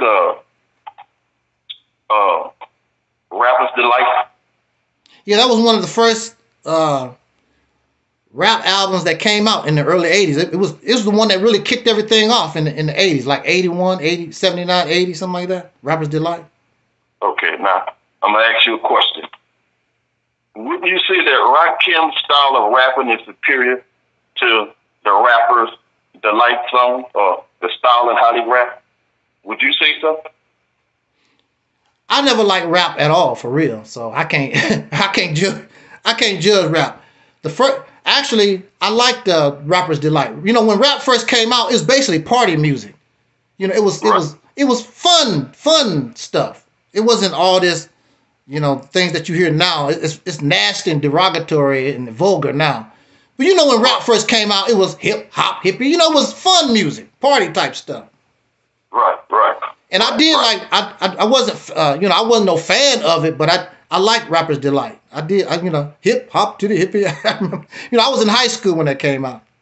Right. Okay, so my example was this here with Rakim. Rakim is known as as one of the greatest rappers of all time. You understand? And what I was saying is this. You brought up Farrakhan and how Elijah Muhammad taught back in the 30s, 40s, 50s, and 60s, and how Minister Farrakhan is teaching today. Well, I was bringing up the rap example to show you that, back in the day when Rapper's Delight was out, that was cool. It was fun. It was great. You understand what I'm saying? But rap at that time was still a new thing. So they was rapping in a sort of like baby type of language. Like it was real easy to rap like how they was rapping and stuff. But as time went on, rap evolved. And people started to rap different. And they started to rap more advanced for the time. You understand what I'm saying? So basically what I'm saying is this. Rapper's Delight can't come out today and rap like how they used to rap in this day and time and be successful. Mm-hmm. You have to step your game up in this day and time to compete with the rappers today. You can't rap like Rapper's Delight did back in 1979 and sell millions of records today. You gotta rap like Lil Wayne. You gotta rap like Drake. You gotta rap like some of these other artists that's out today. You understand what I'm saying? And that's the same example with the Nation of Islam. We can't come out and teach the way we taught back in the 30s, 40s, 50s, and 60s and be successful in this day and time. Because we heard that before. We don't want to hear the same stuff over and over, decade after decade after decade. So Minister Farrakhan evolved the teachings of Elijah Muhammad. As a matter of fact, Minister Farrakhan said at one time he was teaching on the true history of Jesus. Mm-hmm. and he brought the tape back to Elijah Muhammad. And Elijah Muhammad spanked him, disciplined him, and said, brother, I don't want you to teach the teachings as I taught them 30 years ago. I want you to teach the meaning of what I taught. You understand what I'm saying? Mm-hmm. So when you hear Minister Farrakhan today, you listening to Elijah Muhammad. It's just that the language, he just improved the language for the day and time that we in today. Because we don't want to hear the same old stuff we heard back in the 30s, 40s, and 50s and 60s. That's not going to work today. Just like we don't want to hear Rappers Delight style of rapping in 2025. That's not going to work. That's not going to cut it. So it's all about evolving. That's a part of God too. God is about evolving. You understand what I'm saying? As a matter of fact, we evolve. As the Holy Quran said, from a life journey, entering into the wombs of our mothers, attaining stage after stage until we come forth from the wombs of our mothers and we become baby. Exactly. But you don't stay baby.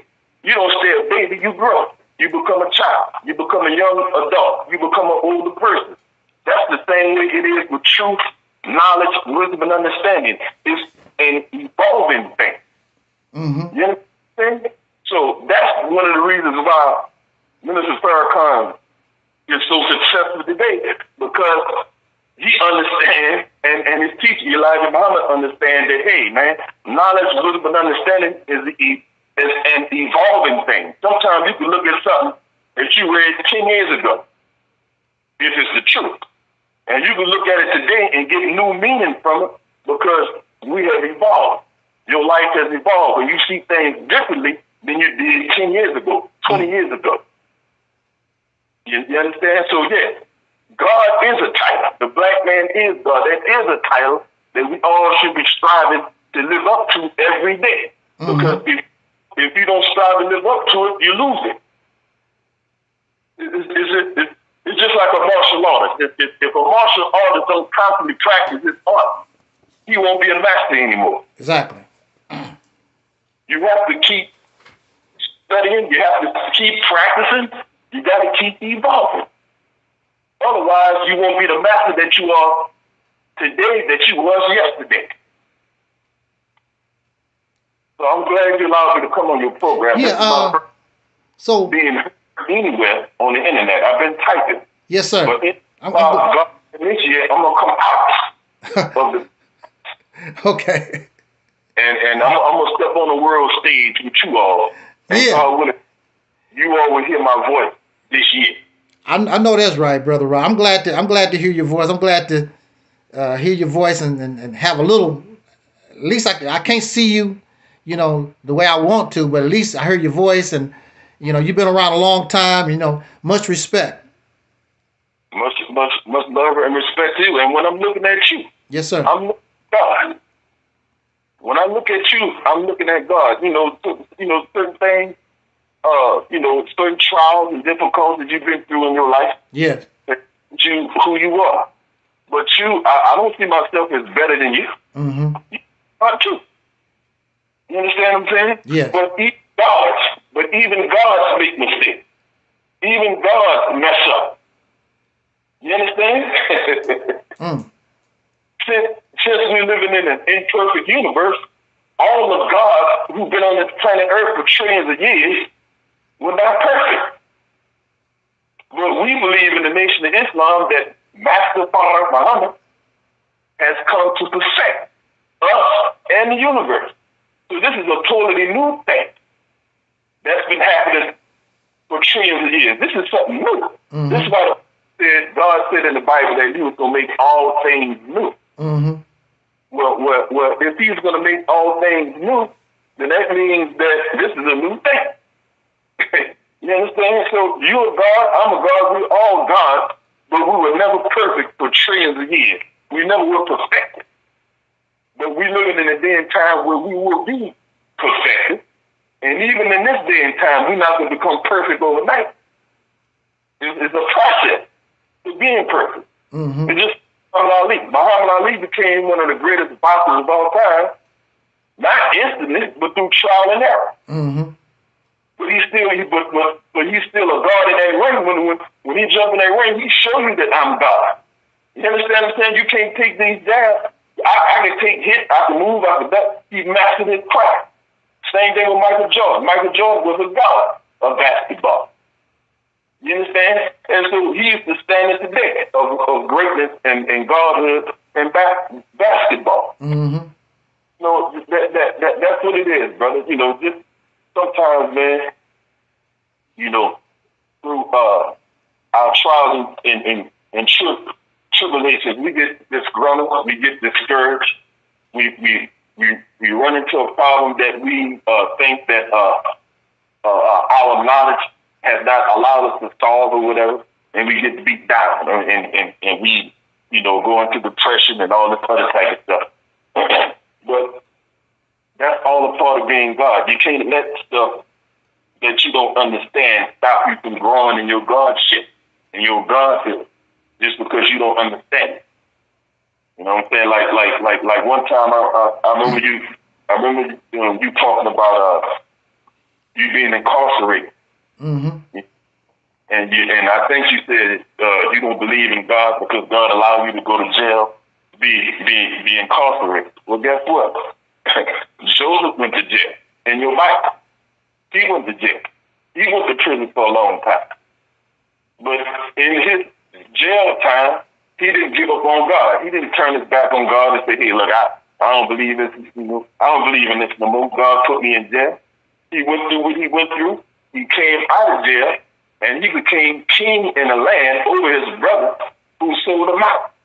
God put him on top of him to teach him and them a lesson that, hey, if you stay faithful to me, I'm going to elevate you to where you'll be over the people who sold you out. You understand? So just because you went to jail, that don't mean that God turned his back on you.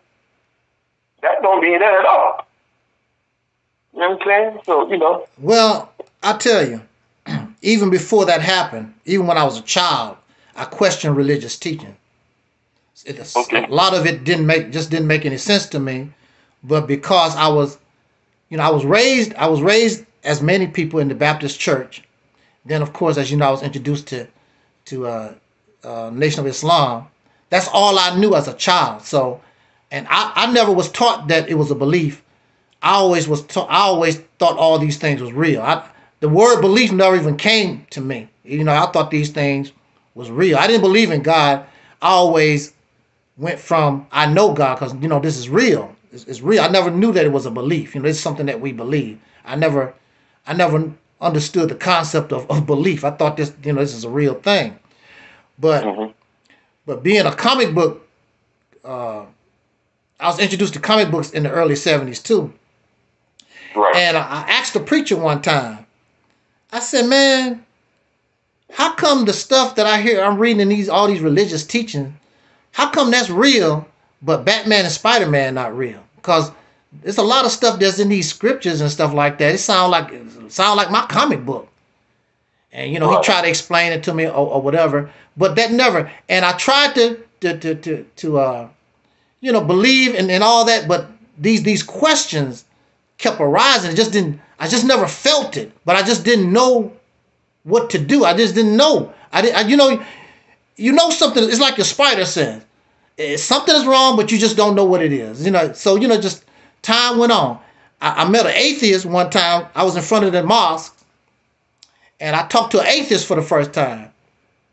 And he was making sense to me. But of course, I was in the Nation of Islam, and he didn't really want to argue and debate. He said, "Yeah, whatever. You know, believe what you want to believe." He went on by his way. But that conversation stayed with me forever. As well as the autobiography. I was reading something from the autobiography of Bruce Lee. And somebody asked Bruce Lee, did he believe in God? And Bruce Lee basically said, when God come and do these push-ups and run or whatever, I believe in God. I never heard nobody talk like that before. I'm like, what? I never heard nobody. I didn't know what atheism was. What is this stuff or whatever? But, I always question this concept. And you never see this God. You keep giving credit and talking about this person, this God person. Like, where are you? Where is he? Everything I ever got in my life, if I didn't do it, it didn't get done. Matter of fact, when I was incarcerated, God didn't do nothing for me. I messed around and got introduced to those law books. I got into the law books and I got myself out of that situation. God didn't do nothing. God didn't do no reading. God didn't do nothing. And then I took my knowledge and helped other people get out of that place. So, you know, I give no credit to no God unless he earned it. Now, if God earned it, I said, I didn't do nothing, just something happened. I'll give God that credit. That's not what happened. I had to work at those law books for hours and hours and hours through trial and error till I got myself out of that situation. I'm not going to give God credit for something I did. And even prior to that, Brother Robert, I reached out to the Nation of Islam because I did help almost 9 years. I did help them for almost 9 years. They told me, oh, brother, that's Allah punishment. That's what they told me. They didn't say, well, brother, we can help you. You know, you're always our brother. You know, you've been here for 9 years. No, they said, you left. Allah didn't do nothing for me when I was in the Nation. What the hell you talking about, man? Allah didn't do nothing for me. The only thing, out of my whole 9 years with Louis Farrakhan, I didn't even get an ink pen. The only thing I got was I had the privilege, the honor of sleeping on pickle barrels, working for the temple. They wouldn't even allow me to have a bed there was an empty bed in the mosque because I couldn't pay to rent the room. So I ended up sleeping on pickle barrels to work for the temple down in the basement. And they let me have some burnt up bean pies. We had this what do you call it? With the East St. Louis school system to make bean pies for them, and some of them got burned up, and they let us have the burned up ones. They didn't look pretty, so they gave the ones they couldn't sell that didn't look pretty, they let us have. That's it. Out of my whole 9 years, the only thing they ever done was take. That's the only thing Nation of Islam ever done was take. They didn't give us nothing. You know, my relatives, all of them are in their 70s and 80s now. They don't have nothing. They was here when Elijah Muhammad was here. So they've been in the Nation of Islam a long time. They have nothing to show that they've been in the Nation of Islam 50 some years. They don't have nothing to show for it. If it wasn't for their jobs, they wouldn't have no pensions. They wouldn't have nothing. The Nation of Islam, only thing they did was just take. I'm not doing that. You know, and it was exciting at first, Brother Robert, when I first joined Farrakhan. I was 17, turning 18 years old, and it was exciting at first because I never been out of my hometown, and I was able to travel a lot of the country. You know, Minister Farrakhan was going different places, and I was blessed, as they say, to go to. I was with Minister Farrakhan when it was only 30 people in the meeting. I was with Minister Farrakhan when he wore the same old shoes and the same old raggedy suit. He was poor. He was real poor. And me and brother, what's that brother name? Brother Frank. Brother Frank was the mechanic of our temple. And Brother Frank would take me to Minister Farrakhan's house, and he had an old Lincoln, I believe, and an old Cadillac. That's what they was using to go back and forth across the country with. And Brother Frank, they called him the official mechanic for the nation at that time. And I would go with him, and we would keep Minister Farrakhan's cars on the road. And I was there when they published I wasn't there when they published the very first final call, but I was there when they published the number 2, the second final call, and so forth. And because Minister Farrakhan, we used to go get them straight out of his house. Before they got the final call building, we was getting stuff out of his house. Then they bought the final call building. So, but you know, like I said, all that was exciting at first.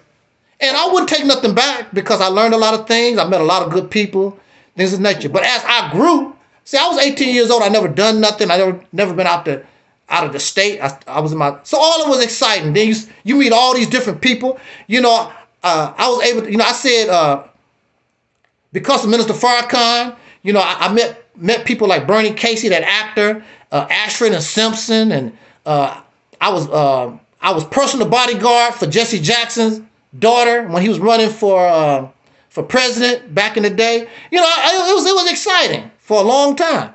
But, you know, that starts getting old when you need some money in your pocket. You know, how I'm going to do something. I got, you know, something got to change here. And, you know, I had to make a move for myself because they were satisfied with me just wearing a bow tie, selling bean pies and stuff on the street. I said, I'm going to have to make some moves here. I can't, you know, this is not working. I have to do something for myself because clearly they're not looking out for me. The only thing they ever do is take. You know, it's take. I mean, they work the hell out of me. You know, I stayed on post I don't know how many times. You know, I was on the street, which I enjoyed it for a long time. But then, you know, after a certain period of time, you start looking at it like, I think I'm getting pimped. You know, because I'm not getting nothing out of it. I don't care about these speeches.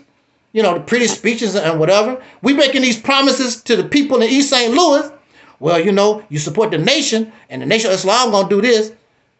Do you know East St. Louis didn't get nothing going until some white people in Missouri said, we're going to invest in East St. Louis. Nation of Islam was in a position to do all the things that these white folks did recently, last 10 years. Nation of Islam was in a position to do that way back in the 80s. But all our money went to Chicago so Minister Farrakhan could build that Mosque Mariam. That's where all our money was going. So we couldn't do nothing in our temple. And I'm like, I'm tired of working and sacrificing, giving them to Chicago. That's Chicago business. That don't help me in St. Louis. You know, people looking at me, they said, what you going to do in St. Louis, East St. Louis? And you know, East St. Louis is 95% black? Nation of Islam could have actually took control of East St. Louis. It could be a power in that and built. East St. Louis could have been a Nation of Islam town because the people actually loved us there at that time. And they was there, but you know, the leadership, those people start arguing amongst each other and acting silly and couldn't get nothing together. You know, it's just whatever. I couldn't do it no more. I couldn't do it no more. It's just like what the Holy Quran said. The Holy Quran said that trials purify. Mm-hmm. You understand? So we all have to go through trials to be purified to where we should be. You understand what I'm saying? That's all part of the process of evolving and growing. We're going to make mistakes, but we can't give up on each other. See, the thing about black people is we give up on each other when we're going through trials, you know, and tribulations. We want to stop. We want to quit because we don't see the long-term success immediately. You understand what I'm saying? You know, it's like what they say, you know, the old saying, Rome wasn't built in a day. You know, you hear that type of, you know, that old cliche or old saying. How long have you had these teachings, Brother Robert? We have these teachings since 1930. So how long, like I told a brother that was on our program a few months ago, and at least he was honest. I said, man, well, how long you need? He said, we probably need another 100 years. I'm like, wow, okay, another 100 years. You know what I mean? How long, you know, you're not going to hire nobody to come to your house and you need a new roof for your house. You don't want to hear, well, it might be another 100 years. You don't want to hear that. You want somebody to come to your house.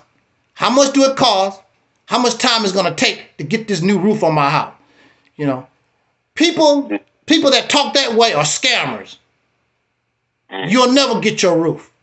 They keep what is that analogy about the donkey and the carrot? They put the carrot in front of the donkey and he keeps trying to he'll never get that carrot. He just go around in circles. You know, they just keep leading him on. You know, prime example is somebody like Umar Johnson, promised in this school. You know, it just goes on and on and on and on. He's had about 4, 5, 6 grand openings. Matter of fact, I think he got one this year, a grand opening for his school that don't even have. It's not even nowhere near ready to go at all. But people want something to believe in. And if that's what you want to do, go around in circles, that's your business. I'm not that type of person. You know, you come to my house, Tell me how much it is, how long it's gonna take, and you start building my roof on my house. I don't want to hear that type of talk. That's because most people that talk like that is scammers. Okay, I want to say something.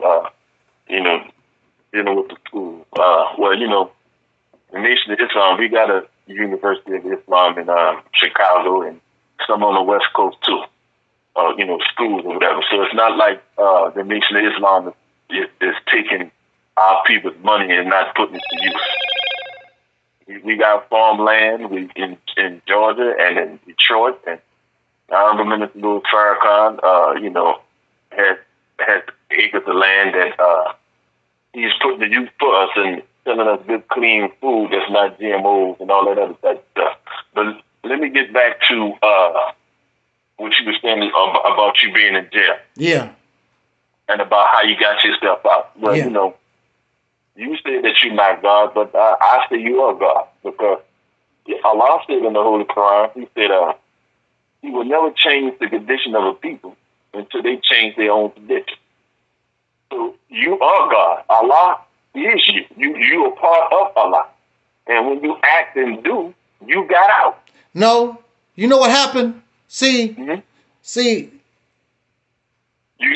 Listen. You studied the law.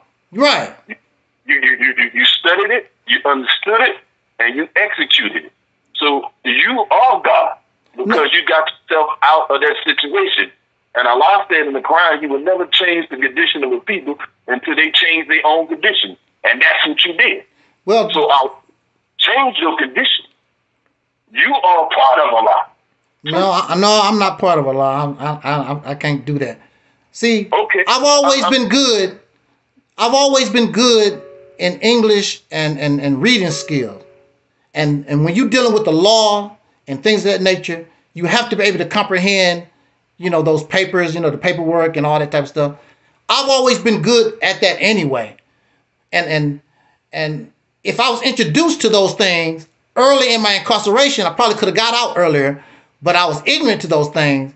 And it was like 5 years later down the line, I was introduced to those things by helping somebody. I helped a white guy. He brought me the first paperwork that I ever saw. It came from this white guy. His name was Danny. And Danny brought it to me. He said, man, I know you not, because see, I was already filing stuff in that place. But it was using their system. You ain't gonna get nowhere. The whole thing is their system. But this was an in-house incarceration type crap. You're not gonna get nowhere with that at all. But I did it anyway. So Danny I knew how to read and write pretty well. So Danny said, man, you know how to read and write well. My lawyer gave me this paper. What do this mean?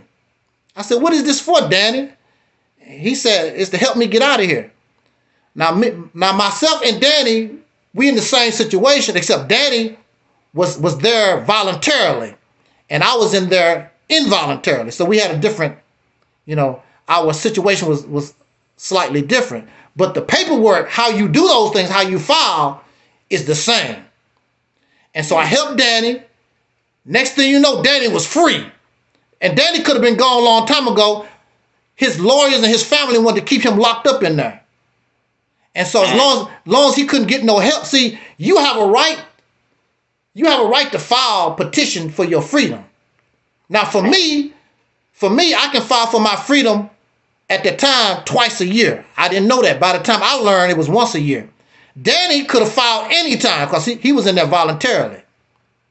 Mm-hmm. So I filed down Danny's paperwork, and the court gave him a different lawyer, and Danny was gone. And Danny sent me a pair of Michael Jordan shoes. First time I ever had Jordan. And Danny sent me a pair of Michael Jordan shoes. I never had a pair of Michael Jordan shoes. They were good shoes. Right. Which I actually played basketball in them. I didn't get them to look good. I actually played basketball in them. But okay. I did. That was my.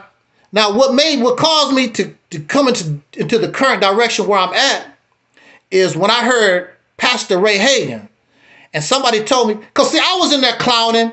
I'm still Nation of Islam basically, and I'm calling these people devils. Adolf Hitler. I'm telling them how God gonna punish them. They were like, yeah, sit your crazy ass down.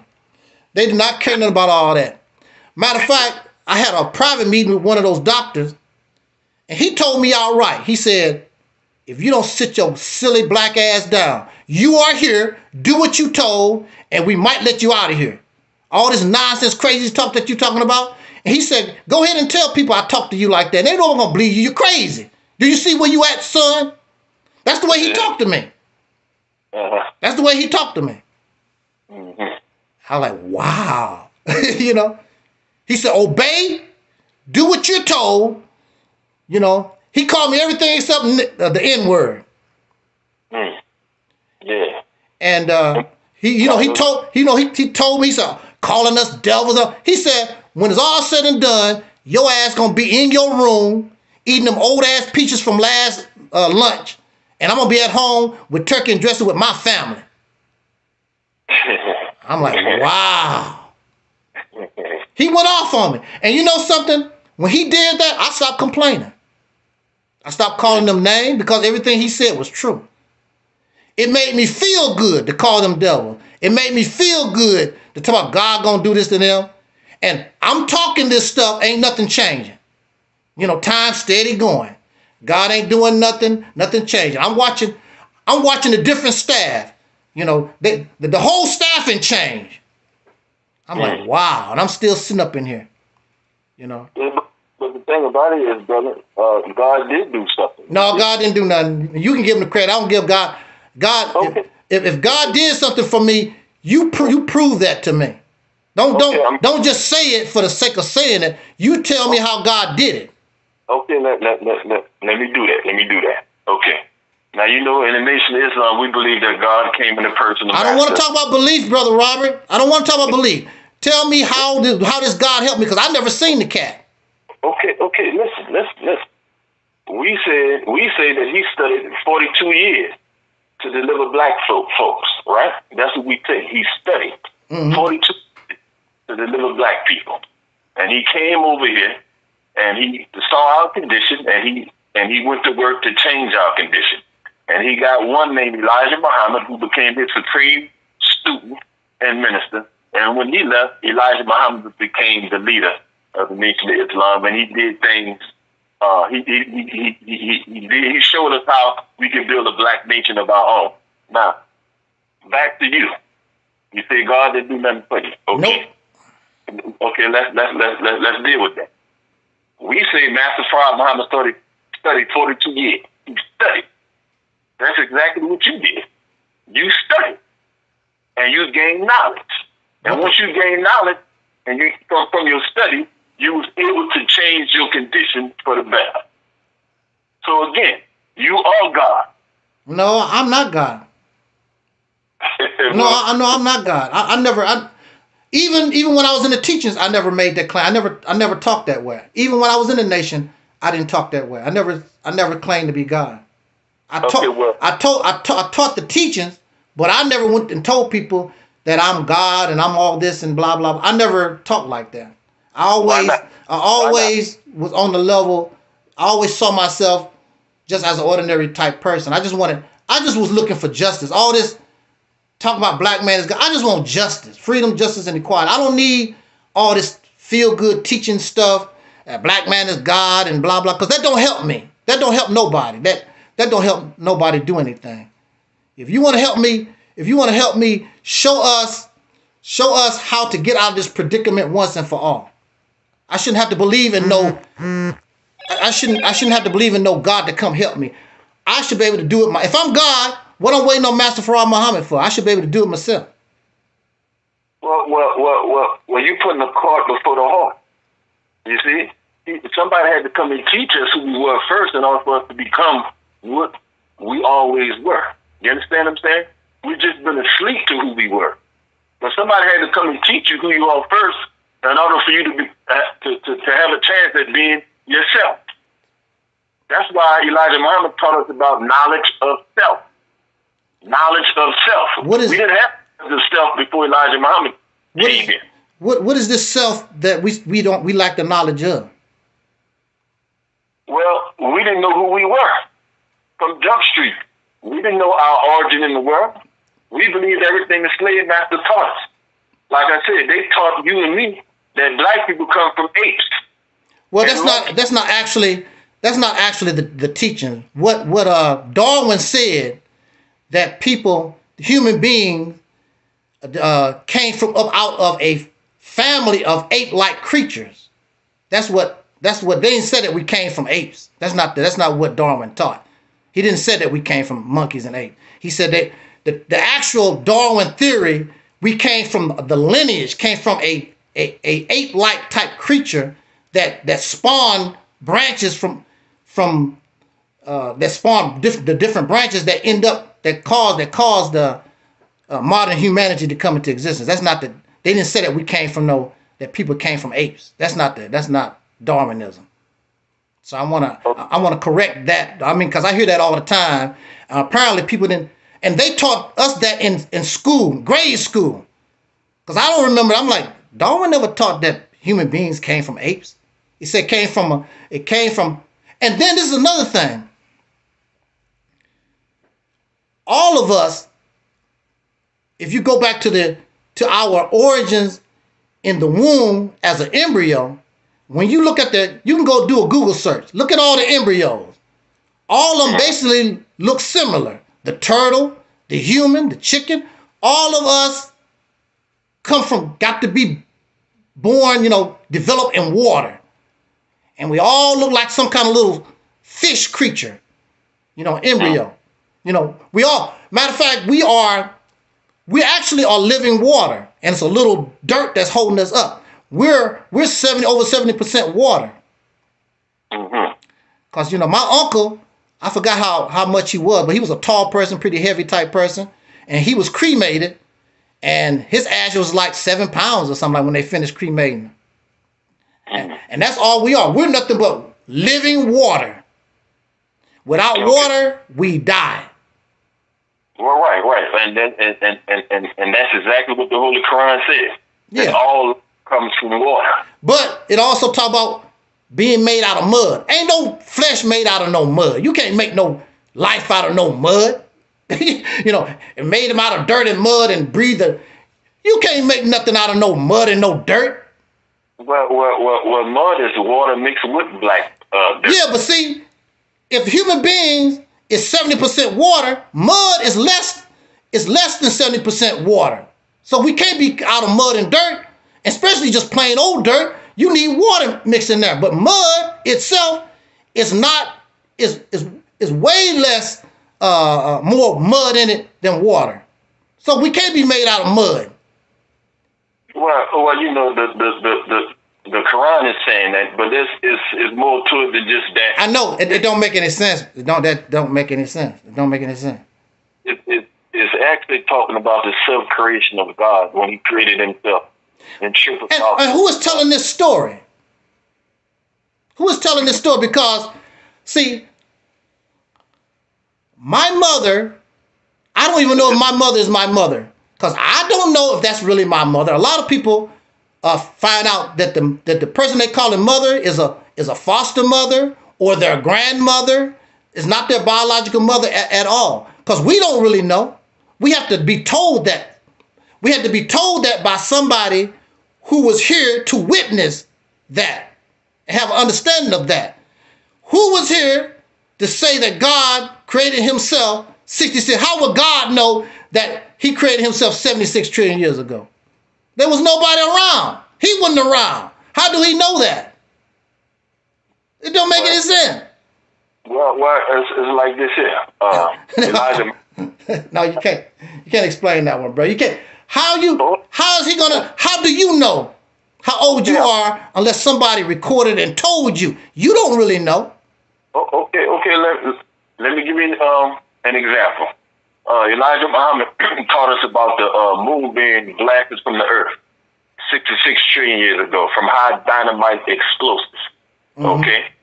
NASA went up to the moon, got some rocks, brought it back from the moon, and said that they smelled a smell like gunpowder. Mm-hmm. Wait a minute. Now, if Elijah Muhammad said that, and he said that his God told him that the moon was blasted from the Earth 66 trillion years ago from high explosive dynamite. And then in the 60s, they go up to the moon and brought back samples that smell like gunpowder. Then that should let you know right there that, hey, somebody knew something about the moon being blasted away 66 trillion years ago. As unbelievable as it sounds, it's fact. It's fact. It don't matter how old it is. If you're smelling gunpowder from samples from rocks from the moon, then that should tell you right there that God came in the person of Master Fire Muhammad, because only God knows what happened trillions of years ago. Okay, check this out. When you're an astronaut, right? You can't live on the moon, right? We can't live on the moon. The moon, you cannot. The atmosphere of the moon, you can't breathe. There's no air on the moon, right? Right. Okay. So that means they have to put on this helmet, and you have to have an artificial oxygen in that suit in order for you to breathe. Correct? Right. Just like a diver going into the water, putting on that scuba gear, right? Right. He's getting his oxygen from that tank. Correct? Right. Now, so how can you go to the moon? There's no oxygen, there's no way that you can interact with that atmosphere, because that atmosphere would kill you. How would you smell gunpowder through your suit, and your suit is not getting no kind of oxygen or nothing from that environment? It's self-contained. How are you going to smell gunpowder? Well, they said they brought it back from the moon, and they smelled it. Okay. What do you know? What do you know about dereliction or whatever, things that blow up or whatever? How long do you think something is going to smell like whatever caused the gasoline or whatever? How long you think that's going to last after that blast? You think it's going to last 66 trillion years? And then when somebody come up there, ooh, I smell the gas. They must have blew the earth up with some gas. I smell gas in here. It don't. All those things over time fade away. Okay, well, let's deal with that. They said that the moon comes from where the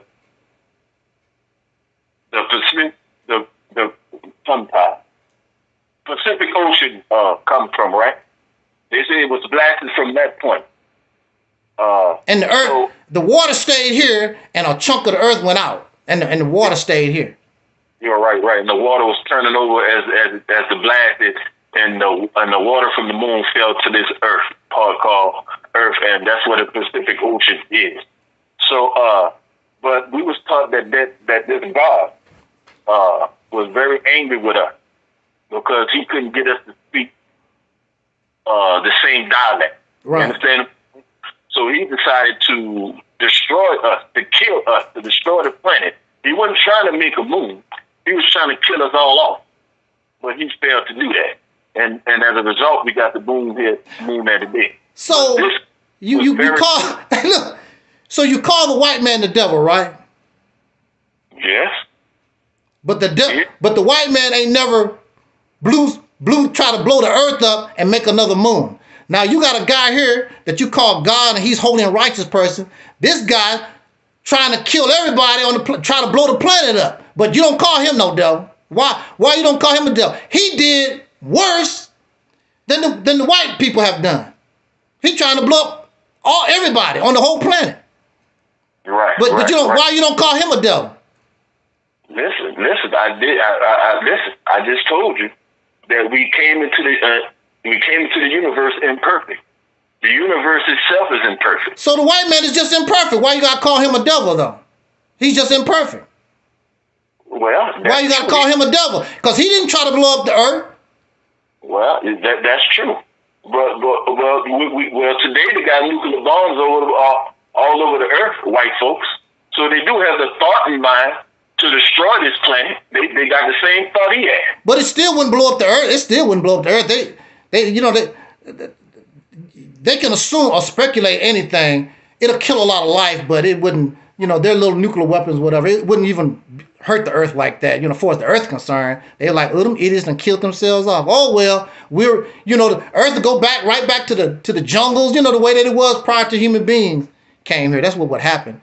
But But here's a guy, and this is another thing, because you know the other story that I questioned too was the story of Yaqub's people coming back amongst the holy and righteous folks, and they blamed them for a lot of trouble, and you know they round them up and marched them across the desert to Europe, and you know that story there, right? Yeah, I know. Don't you think that's inhumane? First of all, you assume, because I'm reading the story, you assume these people was the troublemakers.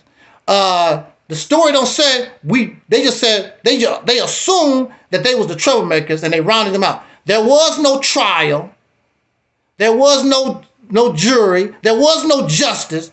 It was just speculation, and they rounded these people up. Then you took all their clothes, only enough to cover up their private part, and then you marched them naked, half naked, across the desert. Don't you think that's inhumane? That's sort of wicked. Why, if you had a problem like that, why you couldn't just say y'all gotta leave? Give them some food, give them water, and then let them go across there. Why you gotta punish them, hurt them like that, inhumane, without a jury trial, with no just speculation and assumption? See, if that story, Brother Robert, if that story is true, now you understand why the white folks went against black people like that, for treating them that way. So we're gonna pay you back for what you done to us. Okay, but wait a minute. We invited white people in. We was kind to them. We invited them in peacefully. They in turn started to lie, causing us to fight and kill. You don't know that. There was no trial. Listen. I'm going by what the teaching said. I know what the teaching said. What I'm telling you, the story don't say nothing about a trial. It don't say it was nothing but speculation and assumption that these people was the one that caused these things. Well, according to the teaching, that's not justice. That's not justice. That's not justice. People deserve a trial. People deserve a trial. They deserve a chance to get before people and show evidence. I didn't say that. I didn't do that. That's not justice. So how can you raise up a flag, talk about freedom, justice, and equality, and you deny freedom, justice, and equality? Because that was not justice. People deserve an opportunity to defend themselves, face their accusers. In America, you're supposed to have the right to face your accusers. Right there, them people said just because they were strangers in town, oh, it must be, just like they blame the immigrants. When, people come across this border or blame the immigrants. Oh, they did this and they do this and blah, blah, blah. There's no justice. What I'm saying is, it was 6 months they was in Arabia. And before, we had peace. We didn't have no conflict or strife before they got there. But when they got there, all of a sudden, they started telling lies, and we started to fight and kill one another based on the lies that was told to us. That's a one-sided story, because you never hear their side of the story. What about their side of the story? What do they say? There's always two sides of the story. What about their side of the story? That would be justice. I'm not defending nobody. I'm not taking up for nobody. I'm just a just person, because I know what was done to me. That's why I was locked up, because they didn't want to hear my side of the story. They didn't want to hear about what happened to me. Oh, I'm just guilty, and they just punished me. And that's when I heard this story. When I began to think about this story, when I was locked up, I'm like, they didn't have a trial. It was just speculation. It was one-sided. Right. It's one-sided. That's not fair. That's not just. What about the other side? Even the devil in the scriptures, the devil do this. You never hear the devil. You always hear what God said. God this, God. What about the devil? We never hear his side of the story. The devil's side of the story. Yeah, what about his side of the story? We just assume now, if you look at the scriptures, God is the murderer. God is the one jealous and violent. It's not the devil. Matter of fact, the devil allow you to have your free mind. This God wants you to be his zombie. So you believe that you almost sound like the dude on the movie The Devil's Advocate when he was saying all what you just said. You just said the same thing he said on Devil's Advocate. Satan himself was talking. And he said that, and he basically was saying the same things that you just said right now. That God is the one who's enslaving you. God is wronging you. He's unjust. So actually you're choosing, or you siding with the devil in saying that God is the liar and the devil is really the good person. I'm not siding with nobody. I'm telling you what the evidence. I'm telling you what's being taught. It ain't about it's about what's being just, because if you just, then you want to hear both sides of the story. And then when you look at the actions, you got God turning people into salt. You got God telling people to kill folks. You got God acting like the Godfather. Bring me your son and show me that you loyal to me. I want you to kill your son and for my name's sake. Like, who the hell are you, Al Capone? Who the hell, you know, God, is he Al Capone now? I mean, what the hell? You know, God destroy you because you are homosexual, but at the same time, God made the homosexual, because nothing come into existence without God's approval. So he made the homosexual, then turn around, I'm going to kill you because you're homosexual. Damn, son, you made me. See, the whole thing don't make any sense. He's a jealous of God. Why would God be jealous? God don't have, why is God envious? I'm jealous God. Jealous of who? Why are you jealous? And apparently it must be more than one God, because he's jealous. Oh, you like the other God better than me. You a chump. Get the hell out of my face, son. You know, go back and eat you some camel juice in the desert where you come from. Because that's where all these gods come from. They come from the desert, you know, from these camel herders getting high on camel juice. That's where it comes from. I don't want your camel God. You know, some stuff that, and you know, Jesus came from the desert, them camel herders. The Quran came from camel herders. I was born in America. Only thing I know is about America. If God want to talk to me, why don't God raise up an American messenger? Don't bring me some supposed to be biracial person from Arabia somewhere. No. And apparently you must think the American black woman is not good enough for God. Why Allah cannot give an American descendant of slaves, victim of Jim Crow, why can't he give that female our messenger? Why we got to get some supposed to be biracial guy from the desert and he come over here and teach us we're not worthy, and then give us old hand-me-down book 1,400 years old? Our book should be 500 years old just like we are. I don't need your book. I don't need nothing from you, no foreigner. That's why they can tell you. That's why they can tell you how to do and what to do, because that's their crap. They can't come and tell me nothing about this platform because I run it. They can't tell me nothing. But if you were part of their garbage, because it was for them, and they can tell you, oh, that ain't how it go, because the Quran, because it's their book. It's not your book. It's some stuff that you got converted to. I don't want their book. They can have it. It didn't do. And what has it done for them? It ain't done nothing for them. And what has it done? We done had it for 100 years. It ain't done nothing for us either. I mean, for me, I don't want nothing to do with that. That's a losing proposition. I can't do that no more. I can't do it no more. Well, like I said, you're saying a whole lot, and I can't really get my points in because you keep going on and on and on and on. I wanted to say something about you was talking about Lot's wife becoming a pillar of salt, and you were saying a whole lot of stuff that I wanted to say. But you were saying it too, you know, it was. Well, I was just giving quick examples of the dirt that God done. He's supposed to be so good. He always talk about killing, threatening, and killing people. You know, I say on my platform all the time. Matter of fact, don't you know, I cursed God on my surgery day. I told God, kill me. If what I'm saying is wrong, how I'm carrying myself is wrong, kill me on the surgery table. Why they splitting my gut open, and I got all these tools to kill me. Mm-hmm. Well, and God didn't do it. With his, you're a chump. I call God a chump. Well, you know why? You know why? Because God understands that you're emotional and you. No, it has nothing to do with emotion. It had nothing to do with it. It had nothing to do with emotion. No, it's like what they said in the Nation of Islam, show and prove. Show and prove.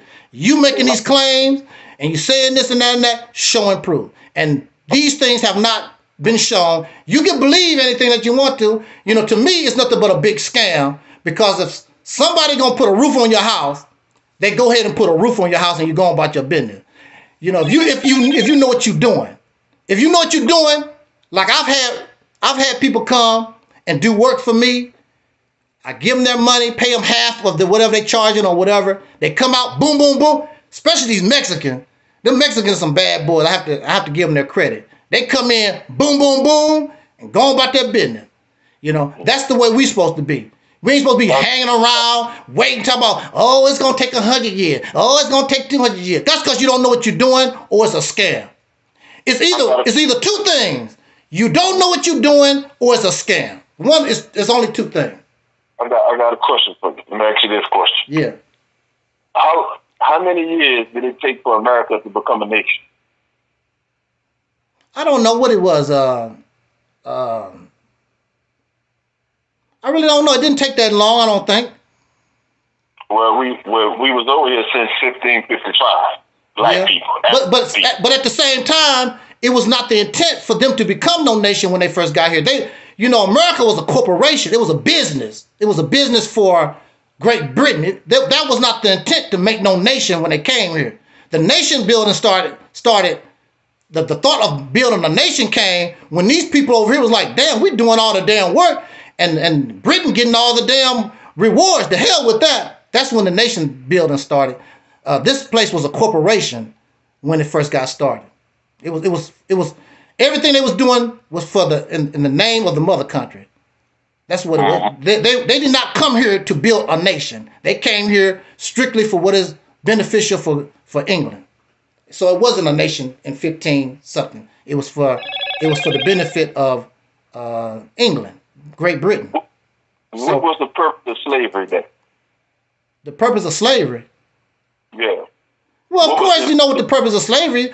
The purpose of slavery, of course, is labor, free labor. Free labor to do what? To make wealth, to build things for Great Britain. Because in the beginning, that's where it all was going. It was for the benefit of the mother country. Like I said, these people start looking at themselves like, man, we doing all the work. We fighting the Indians and the bears and sending all this, and England getting all the profit. The hell with that. And as time went on, they start developing a lifestyle of their own, different from Britain. And they was like, we don't need the support of Britain. We making it and whatever. All this should be ours. And those people decided to make it there. They stopped. They decided we're not doing that no more. And they went to war with the mother country. And what year was that? I don't know. I'm not a historian. I don't know what year it was. I don't know when folks made up their mind, when they realized, we can't do this no more. Mm-hmm. Well, I think what kicked it off, according to their history, I think what kicked it off was that tea tax. I think that's what kicked it off. They was making them pay, because they was tea drinkers. I still think that Englanders, people from Great Britain, I think they still love their tea. And so they they taxed that tea. They were like, oh no, we doing all this work and you gonna charge us? We doing all the damn work and gonna tax the tea? Oh, that would piss them. That would really started kicking them off, made them look at it. Hey, we need to kick this in the bud. And so ultimately, slavery, our enslavement for 310 years was to benefit white people here in America. Well, actually, it started off in England. It was to benefit England. And actually, because, England was a slave country. They practiced slavery. They brought slaves over here with them. Mm-hmm. And all of them weren't slaves. They did have some free black people that came over here too. They brought free blacks came here from Britain, and also they brought some slaves with them here. But the majority of our 310 years of slavery was to help this white man to establish this country called America. You understand what I'm saying? Exactly. So my point is, it took us years for this thing called America to come into existence. It took years. And so I think we in the Nation of Islam are doing pretty good because we're only, 91 years old? And we're doing the thing. You know, we getting it started. It's not perfect. It's not where we wanted to be at. But if we keep working towards the goal, one day we will get there. Well, I say the best way, and I'm pretty sure you done heard me talk about it. I say that the best way to get things started is this vision that we call the Mississippi Campaign. I think that's the best way to get things to going, because in that vision, in that plan, everybody's idea can work within that plan, because the Mississippi Campaign, the vision, it puts all these ideas under one umbrella. You're not going to be successful. Nation of Islam is not going to be successful by itself. The Moorish Science Temple is not going to be by Pan-African. That's not going to happen. You got to put these things under one umbrella, and everybody go in one direction. Same goal, same vision, and go forward. You know, just like a car. You're not going to get nowhere if one tire go to the left and another tire go to the right and things of that nature. You're not going to get nowhere like that. And that's where we find ourselves. You know, it's not gonna work all divided up like that. The thing about the Mississippi Campaign is everybody, you sit down and you carve out what you want to do. Like, I know that the Nation of Islam is good at schools, and they also good at the military. So, you know, you take control of a state like Mississippi, Nation of Islam can use their experience, because we'll be in control of the National Guard. We'll be able to have real weapons in our possession because you control this state. So that means you control the state armory. You also be in control of the Mississippi FBI, all those type of things. This is gonna be your baby, and you can't blame nobody for its failure except yourself, because you run all this. Everything is you. But we can do it because we done it for them. Why we can't do it for ourselves? Okay, well, let me ask you this here. Yeah. You seen the first car before? The first car? Yeah. Like a Model T? Yeah. The very first car. Have you ever seen one before? I seen pictures, yeah. Okay. Can you compare that car to a Lamborghini today? Of course not. Okay. So that means that from the first car that started in, I guess the late 1800s up until now, there's many, many, many more improvements to the point where we got a creation like the Lamborghini. Back to the evolution thing again. You understand what I'm saying? They was better able, somebody first created the car, but over the line of time, people kept improving on the cars and keep improving on cars to where we got a superior car to the first car, which is a Lamborghini today. So like I said before, you're not going to, the great goal that you want to reach overnight is going to take time. Well, and that's the same with the Nation of Islam. And that's the same thing with black folks in America. We got to keep evolving. We can't throw away the first car just because we don't like it. If you throw away the first car because you don't like it, then you'll never get to the Lamborghini. You understand what I'm saying? I understand what you're saying, but those cars are in museums now. Ain't nobody riding around in no Model Ts in the first car. They're in museums and they're collector's items and stuff now. So, but listen.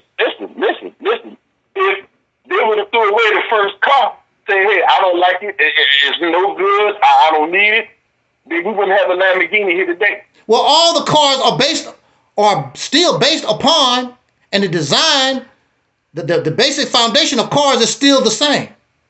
Ain't nothing changed. The basic, the foundation of a car, 4 wheels, steering wheel, blah, blah, blah, it's the same as it was the original car. They improved on the idea. That's all they did was improve on the idea. And they are reaching it. They're reaching their eventual perfection through the cars we got today. Yeah. But they didn't up. Listen, they didn't give up on their original model. They didn't give up on it. They just improved on it. Exactly. And that's what I said. I say that my ministry is an improvement. I'm saying that I am the Lamborghini. I am the rocket ship. That's what I'm saying. But at the same time, if you really look at me and really listen, not hear, really listen to what I'm saying, you still hear. Matter of fact, people even tell me, you sound like one of them Nation of Islam guys. Because that's where I come from. I'm still there. But I am Dr. King. I am Malcolm. I'm learning from all our people, from all these different things. But I'm trying to understand why they failed. So we brag about their success. I'm trying to figure out why did it fail. So I won't fall into the same hole. I won't have the same problem. Why did they fail? We don't want to accept failure, but they did. All our people failed. That's the reality of it. They all failed. They wasn't successful. They all failed. So we have to understand, why did they fail? And you want all this time because you don't have an idea. You don't know what you're doing. That's why you talk, we need 300 more years. No, you don't. No, you don't. You can accomplish. We could take control of the state of Mississippi in your lifetime. Within the next few years, we could take control of that state. I got some points that I'm gonna let you go, because I don't, we'll be on here all day. But what I'm saying is this here. Okay. You said that what you just said? You said something about I forgot what I wanted to say. You're saying a lot, but there's a lot in what you're saying that I want to bring out. Yeah. What I'm saying is this here. You said that our people failed. Our people failed. Our people failed. But guess what? I'm gonna ask you. Mm-hmm. Who caused Dr. King to fail? Who caused the Honorable Marcus Garvey to fail?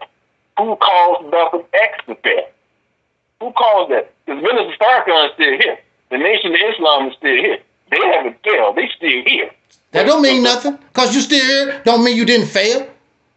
Just because you still here, just because a remnants of something old, whatever. That's not what Farrakhan built. Is not the matter of fact. Legally, what Louis Farrakhan has is the Final Call Incorporated. He has no legal right to the Nation of Islam. Wardi Muhammad dismantled the Nation of Islam. And the only one that can have legal right to the Nation of Islam is those family members or those who are associated with that copyright or whatever they have. Farrakhan, if you notice, anybody, even me, I can publish all Nation of Islam material if I want to.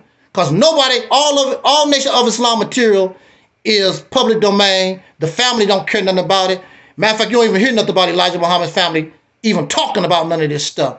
As far as they're concerned, it's dead and gone, and they don't even talk about nothing no more about it. Well, that's not true, because who? Mr. Israel is a minister in the Nation of Islam. No, I'm talking about he don't have no connection to the original Nation of Islam. He don't have no connection to that. Yeah, but he's the son of Elijah Muhammad.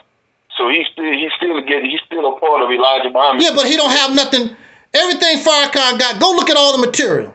It's the Final Call Incorporated. He has no. I could call myself the Nation of Islam if I wanted to. Then it'll be confusion. Well, who's the Nation of Islam? And Farrakhan couldn't even sue me because he don't have the right to use the name Nation of Islam. Well, according to Elijah Muhammad, he do. No, he don't. He was just a minister. He wasn't part of the organization. He wasn't part of that. He was just a minister, a representative. He wasn't part of the he don't have no right to the material or none of that Nation of Islam thing. He don't have no right to that. There's a lot of people selling those books, making those books, and Farrakhan can't do nothing about it. He don't own the material, the original Nation of Islam. All that's public domain. All of it. He can only own his stuff, and ain't nobody running around trying to publish his stuff. They ain't interested in his books and stuff that he talking about. Ain't nobody trying to copy that stuff. I don't know. Let me say this, and we're gonna get out of here. This is a good talk, Brother Robert. I like this. Yeah, you was talking about how God created himself out of the blackness of space. You was talking about that. Mm-hmm. Well, see, this is the problem with that. The problem with that is the darkness of space is not a color. Dark only means void of light. It's not a color. Mm-hmm. So that means color is there. You just can't see it because there's no light. But when you turn the light on, now you can see all the different colors and things of this nature, blah, blah, blah. Because the darkness of space only means in some parts there's no, there's no light. It's not lit up. Like when you turn on light, when you turn on your light, you can only see basically what's lit up by the light. But that don't mean some other things aren't there because you can't see them. You can't see them because they're in the darkness. The light, you can't see because there's no light. So how could he develop himself, or how could we actually say that God created himself black out of the darkness of space when there's color? We just can't see the color because there was no light. Well, black is not a color. Black is the essence from which all colors come from. So black is not really a color. It's the essence from which all colors come. And Elijah Muhammad said that the sun up there, which is a red ball of fire, gives everything its color. But black is not a color. You understand what I'm saying? That's the essence from which all colors come from. You understand what I'm saying? Well, I'll tell you something else about black. Until you come into the light, you're dead.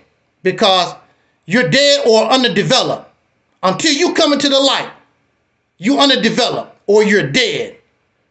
When plants come out of the ground, they're in the darkness, but in order to develop, in order to have life, you got to come into the light. You can't stay in the darkness and develop in darkness. Very few things can develop in darkness. You have to come or be associated with the light. So we were in the darkness of our mother's womb for 9 months or so. But eventually, in order to continue to develop and grow, we got to come out into the light. Right, but where does the sun come from? The sun comes from God himself. Well, I don't know about that. You have no proof of no God did anything. So that's just that's speculation. That's belief. That's not that wouldn't even be accepted in a court of law. You couldn't bring that into a court of law and say, well, God created the sun. Then the judge gonna say, where your evidence at? Was you there? Where your witnesses at? But see, that's where it comes. See, that's the thing about belief. Belief does not require evidence. Either you believe or you don't. Your problem is going to be you believe, but you're going to teach it like it's facts. And when people start asking you these different questions or whatever, you're going to get messed up. You're going to get tangled all up in these things. It's just like I used to watch the Spider-Man cartoon. Mm-hmm. Which is based off of black people. Huh? Which is based off of black people. Yeah, whatever. But no, that's fact. That's not whatever. Yeah, I know black people do everything. Black people took the first dump. I know everything. That's cool. Black people. But you know something? Why do we want to always claim stuff? Why don't we claim that black people was the first murderer?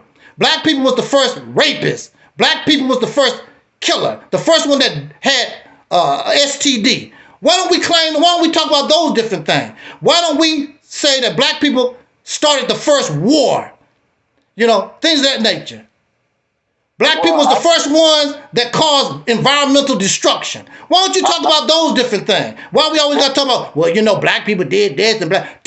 If we're going to tell the story, tell the whole story. Don't tell just a little taste so that you can feel good and like you holy and righteous. Because there's no holy and righteous people ever been on this planet. Nowhere. No, at no time. None. Can you prove that? By looking at looking at us now. Yeah. Looking at us now and there's none according to history. All the history they found, there's no people. Now you can got that makeup history. Makeup history, that's just some talk. There's no archaeological evidence to nothing. But all the history they done dug up, people been screwed up ever since recorded history. Ever since civilization. Matter of fact, there's nothing civilized about civilization. Civilization is created by violence. All civilizations are created by violence. They start off as a small tribe, and then as they get bigger, they need more resources for their people, so they attack neighbors, and they take their land, they take their women and children, usually kill off the men, and keep expanding and expanding and expanding. When you're dealing with civilization, you destroy people's own individual right to take care of themselves. So next thing you know, I got to go to the store to get something because they've denied your individual right to have a certain amount of land, so you can go out into the jungle and get your own food, get your own water or whatever. Now you in civilization, somebody controls the jungle, they control the water. There's nothing good about civilization. Then they did an experiment with rats. When you start putting rats and pile them up on one another, they start fighting and killing each other and acting stupid, blah, blah, blah. But when you give all the rats the proper food they need, the proper space, they get along and peaceful. But we got people crowding these cities. You got people all crowded. The more people that you bring to this planet, the only thing you're going to do is bring more and more violence because there's not enough resources for everybody. Because everybody deserves to have their own space. That goes back to what I was saying about when white folks came to Arabia. They started making trouble among us. Well, that's a story. There's no. That's a story that you believe. There's no archaeological evidence. That's just a story that's been told. We don't know. We don't even have their side of the story. You just have the people that's making the accusation side of the story. I wouldn't want to go to your court because y'all be biased. I already know I'll be lynched. I couldn't tell my side of the story. I'll be butt naked, marched across the desert. Like, damn. What did the white man do when he came to America and he saw the Indians here? What did he do? Did he kill them all? Well, actually, the Native American people was more affected by the diseases, and they were starved out because they actually was giving the white man a good run for his money. What caused them to really lose the fight was they were dependent upon the buffalo. Many of them was. Who showed how to survive in America? Who showed it? Huh? Who showed the white man how to survive in America? They did. The native people did. Okay then. Okay. So and you know something? People, they still do it. Do you know that these people still do that? I watch a lot of National Geographic, and they just recently found a brand new primitive people. And those people greeted them the same way they did those 100 years ago. These primitive people, they did the same thing, greet them. They have the same attitude, same thing. I don't know. I guess that's just the way folks are. They don't believe. No, that's just how the white man is. That's not how folks are. That's how the white man is. You can't say it's the white man. You got people from Africa that will tell you how evil and wicked Africans are. That's why they over here. Because if they wasn't over here, they say if I stay in my country, them Africans will kill me. You come to America, they'll kill you here quicker. No, I'm just saying what Africans would tell you. A lot of them are here because if they stayed in that country, they had to leave the whole continent because they fear for their life and came here, or they go to Europe. Well, that's just them looking at TV and they want to be a part of a good life. No. Those people, if you go to Sister Bernice King channel, because I follow her on Instagram, she talks about the Sudan and what's going on over there. These people don't want to talk about the atrocities The Africans are doing the Africans over there. They, I don't never hear Dr. Umar Johnson talk about that. But on her Instagram, she's always talking about what's going on in Africa. And these Pan-Africans don't tell you about the reality of what's going on in Africa. Yes, but Africa is being ruled by the same enemy that we rule. They was doing that. They was doing stuff to themselves way before European. All these people, go read their history. Even the Chinese Asian people, they've been fighting amongst each other for hundreds of years. Do you know? Whew, now you talk about, how evil the white man done us. Do European history and go tell me what they do to themselves because they didn't pay taxes. What they do to their own people. Yeah, I believe it. Yeah, and some of that stuff they never tried on us, but you ought to see all that horrific stuff they done to themselves over there. All these people have done crap to themselves. Ain't nobody know one devil. The only one innocent out of all of this is the so-called Black American. We the only ones that's innocent, and nobody can say we done nothing to them unless we was in a war. The white man sent us to Vietnam or Afghanistan. But as far as we as a people, nobody can say we enslaved them and we oppressed them. We the only innocent people. But when you want to claim somebody else's history and want to be part of them, then you got to be part of that too. I don't want to be part of that atrocity. I'm glad to be innocent. I want to stay innocent, and I want to learn from their mistakes. And as I grow, I want to be the example that they should look up to. Just like Farrakhan said in one of his Black Man's Heaven is a white man's heaven is a black man's hell. There's a verse in the song. He said, the whole wide world is looking for you to see what the so-called Negro is going to do. They're not going to be looking at you if you're doing the same thing they doing. You have to be different from them. You got to be for real righteous than them. You got to be better than them so that you can be the example so they can look up to you and take humanity in a better direction. Otherwise, the only other direction for humanity is extinction, and maybe that's the best way to go.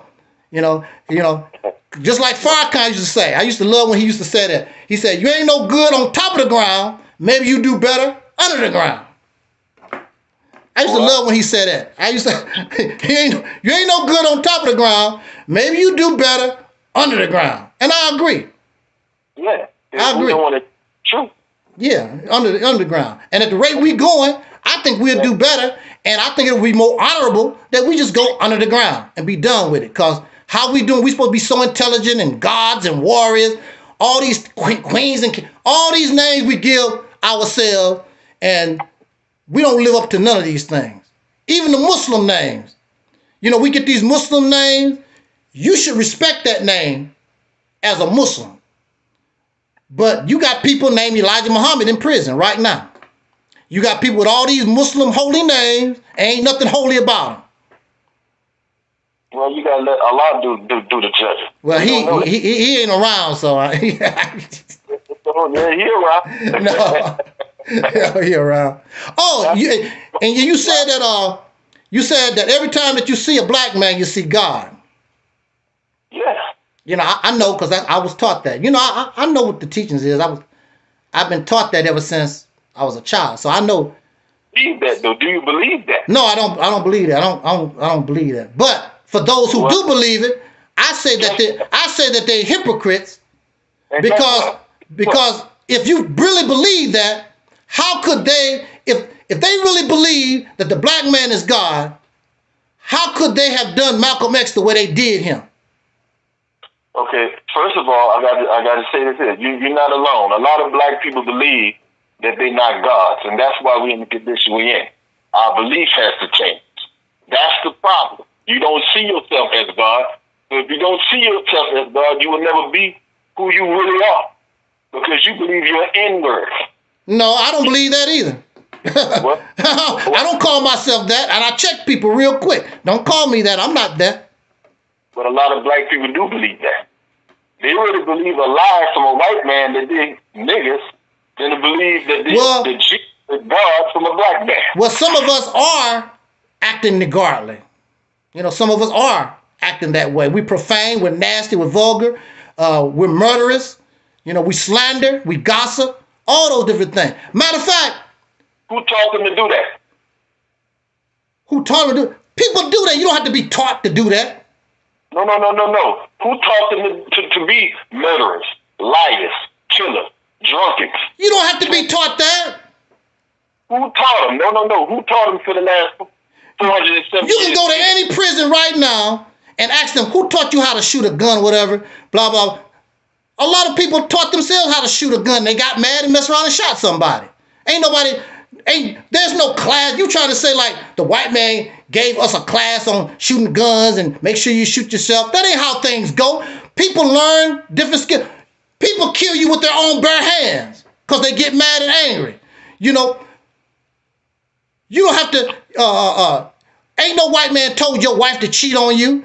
You working hard and come home. Ain't no white man went to her. No, she found a dude on the job she was with. They start having an affair. Ain't wasn't no white man around. That's just things that happen. Ain't nobody going around teaching nobody and taught nobody that. That's just human nature. All over the earth, people get mad and angry and hurt people, or they steal because I don't have nothing and think. People been doing that for centuries around the earth. Why? Why do people around the earth do that? Because that's human nature. That's what people do. No. The reason why people do that is because we're imperfect. And the thing that will make us perfect is the laws of God. No, ain't no laws of God. You done had the laws of God for the last 2,000 or more years. Ain't no God help none of these people. They still doing the same. Matter of fact, in the Quran and the Bible, those people do not care nothing about no law of God. They continue to do whatever they feel like they want to do. They don't care about what the law of God. They don't care about like that. And that's because it's unnatural for you to be a slave. That's why people rebel like that. Because it's unnatural for you to sit around here and some sucker tell you, oh, you can't do this. And then on top of that, God don't do a damn thing for you. You want me to do this and you want me to do that. What is this God doing? God don't do nothing for you. Everything that you get, everything that you do, you have to do it yourself. God don't do nothing for nobody. At least when the white man do certain things, like these Negroes say, I got paid. You can talk about Oprah Winfrey, you can talk about Tyler Perry, you can talk about all these people, blah, blah, blah. But guess what? They don't need you because I got paid. And your God don't take care of me. None of all that stuff you talk about don't mean a damn thing to me because I got paid. I'm doing fine and dandy. Matter of fact, what's so pitiful about it is that these people that talk about people like Oprah or Tyler Perry, if they donate to you and gave you some money, they'll take it. Oh, you shouldn't even want their money. You shouldn't want nothing to do with them. And then if Oprah want to come and speak, oh, Oprah coming, she want to speak. She want to speak. I thought y'all didn't like her. I thought y'all had a problem with her. See, the whole thing is so hypocritical. Just like Elijah Muhammad used to talk about the politicians. Don't vote unless we find, he said you can vote if we find the right person to vote for, blah, blah, blah. Don't vote. Okay? You're not voting and you don't want to be part of that system. It's so bad, but then you invite politicians to speak at your rallies. The mayors and the sheriffs. The sheriffs is part of the system that's killing us out in the streets. You invite the sheriffs and the mayors and all these people. It was just so much hypocritical stuff that I seen going on because they say I didn't vote for Jesse Jackson. Well, Minister Farrakhan wants us to vote. I said I don't care what Minister Farrakhan wants. I didn't come to follow Minister Farrakhan. I don't like Jesse Jackson. I don't think he would be worthy of me putting in some work, try to get him to be president. I don't like Jesse Jackson. And I didn't vote for Jesse Jackson. That's good. Let's back to the point. Let's get back to the point. The point is the black man is God. No. That's a belief. That's a belief. Listen. In order for us to be a God, we got to learn how to rise above our emotion into the thinking of God, like Minister Farrakhan said. How would he know? How would he know? He met God? Huh? How would he know? How you gonna know? How do you know? How do you know how to get to rise to the love of God and you ain't never met God? Well, we studied the Holy Quran, which was written by God. and we study the Bible, and we study Master God in person, and we study. You trying to rise to this imaginary idea of what you think the God is, because you ain't never met no God, and you can read a book by Michael Jackson. That's not gonna make you Michael Jackson. Well, you can be a product of Michael Jackson if you study him long and hard enough. You certainly could be a product of it. You can never be. But we know Michael Jackson because Michael Jackson exists. You never met and don't have no idea what this God is about. You don't know. Okay. And the God originate in a foreign land. He wasn't even born here. He came from y'all said the teacher said he came from a white woman, a devil, a chick. Okay. A black woman wasn't even worthy of God bringing a messenger from a black woman. He went out and found a good devil, the good white folks, to make a baby with. Okay, is Kobe Bryant a product of Michael Jordan? No. Is Kobe Bryant? I ask you again. Now you know Kobe Bryant did everything that Michael Jordan did playing basketball. He was influenced by Michael Jordan. He's not a product of Michael Jordan. Michael Jordan will even tell you that. Okay, well, how come Kobe Bryant did everything that Michael Jordan did? Because he liked what Michael Jordan did, but Kobe was Kobe. Okay. He wasn't Michael. He wasn't trying to be Michael Jordan. Okay, well, he studied Michael. And Michael Jordan even talked about it. Michael Jordan even talked about it. Right. He called Kobe his little brother. He never said, well, he trying to copy me. Michael Jordan never said that. No, it's certain things. It's just like me. It's certain things. I watched Minister Farrakhan for years. It's certain things that he do, that he say, maybe people don't see that in me, but I do those same things. It's certain things that Farrakhan do and how he carry himself, whatever. I do it. I do the same thing. I just like that about him. It's certain things that he's saying. I watch Martin Luther King. It's certain facial expressions, certain things that he do that I like. But I'm not Farrakhan. I'm not Malcolm. I'm not Dr. King. I'm myself. Okay, fine. That's cool. But you still could be a duplicate of somebody. I'm not a duplicate of nobody. I'm myself. There's only one me, and when I die, that's the end. That's it. Okay, fine. But I'm dealing with other people. Now you talk about zombieism. Now you talk about cloning. You talk about cult mindset. And I don't do that here. We're not doing the cult mindset and people, Well, Jesus said, let this mind be in you. So what is that? Yeah, I understand that. But don't see, when I joined the nation and became part of the nation, I refused to let me go. See, I was listening to Elvis Presley before I joined the nation.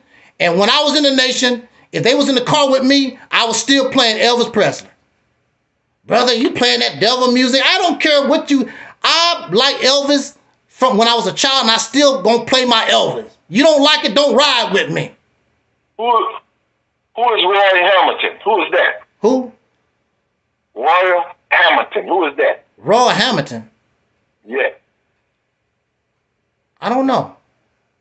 Roy Hamilton is the black man that Elvis Presley stole his whole singing style from. The way I understand all that type of stuff, and that's nice about him, or whatever, blah blah. I'm telling you, I'm listening to Elvis Presley. That's what I was listening to. And they talk bad about Bruce Lee. Well, Africans started. I watched Bruce Lee movies. I don't care. That's nice to know. That's nice to know the history or whatever. I watched Bruce Lee movies. I don't get caught up in all that stuff no more. And I never got caught up in that mess. I don't care about that stuff. I like Jim Kelly. Jim Kelly was cool, but I still like Bruce Lee better than Jim Kelly. Okay, cool. That's cool. But guess what? I'm just showing you that you can be duplicated. You can duplicate somebody's mindset and become a little them. So you can duplicate God's mindset and become a But you can't duplicate what something that you have no knowledge of. You don't know. You're just making up something. I'm gonna be God. Where is your example of this God? So that it's like I'm trying to be like Ronald McDonald the Clown. And so what I do, I'm gonna show you that I'm trying to be like Ronald McDonald the Clown, because I'm gonna show you Here goes some Ronald McDonald commercials. Here's a picture of Ronald McDonald. Look at me. I'm trying to be like Ronald, because I got something to go by. Here you are talking about I'm trying to reach into the mind of God and all like that. Well, what is your example? Where's the example is that you, because if you talk about the Quran and the teachings, everybody have their own interpretation of the teachings. But see, when it comes to Ronald McDonald the clown, there is no teaching, because I actually have video of Ronald McDonald the clown.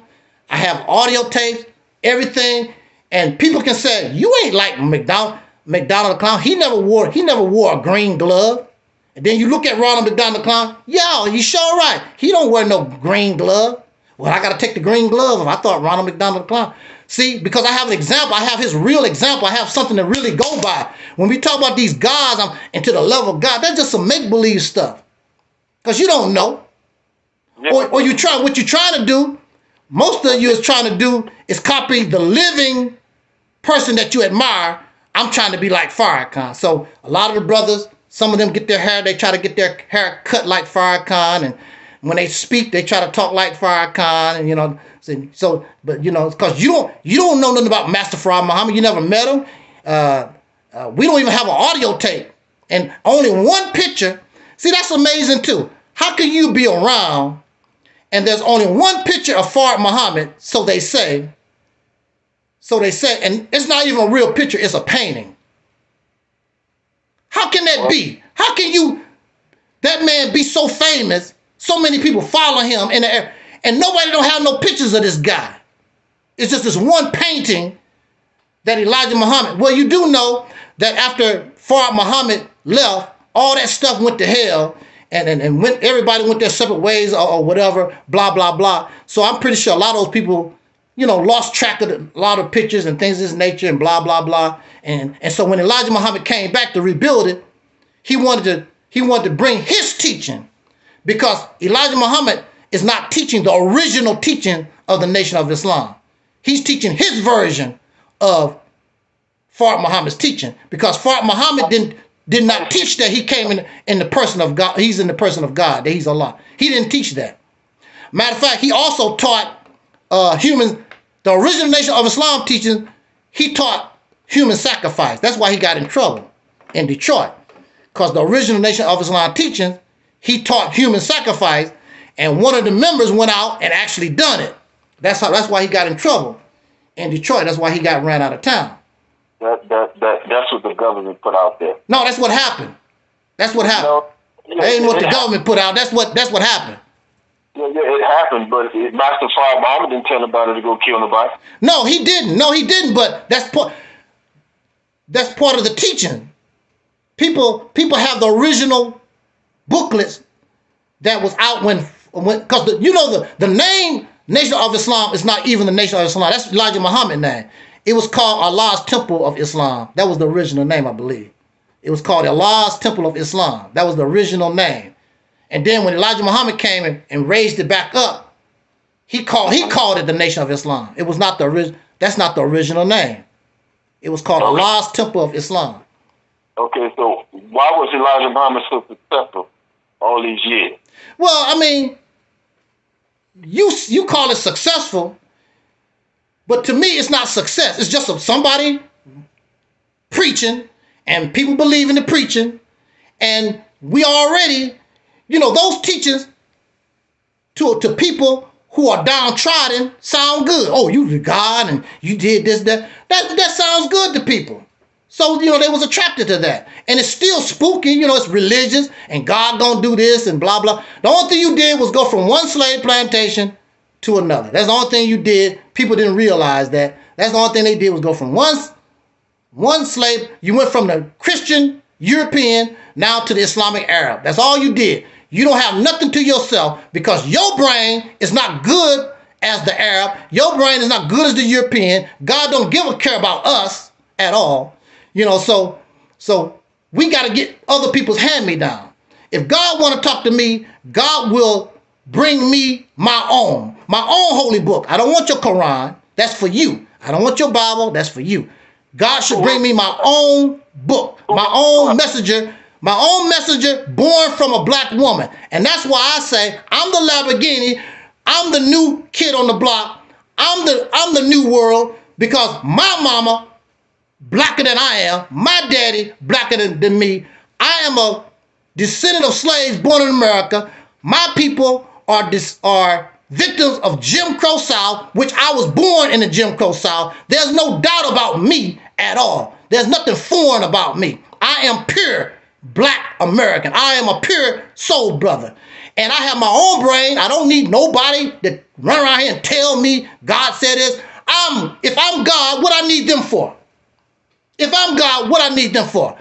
Because I've grown into my God. You call me God? Yes. Well, I've grown into my godhood. And my godhood tells me that's no longer good for me.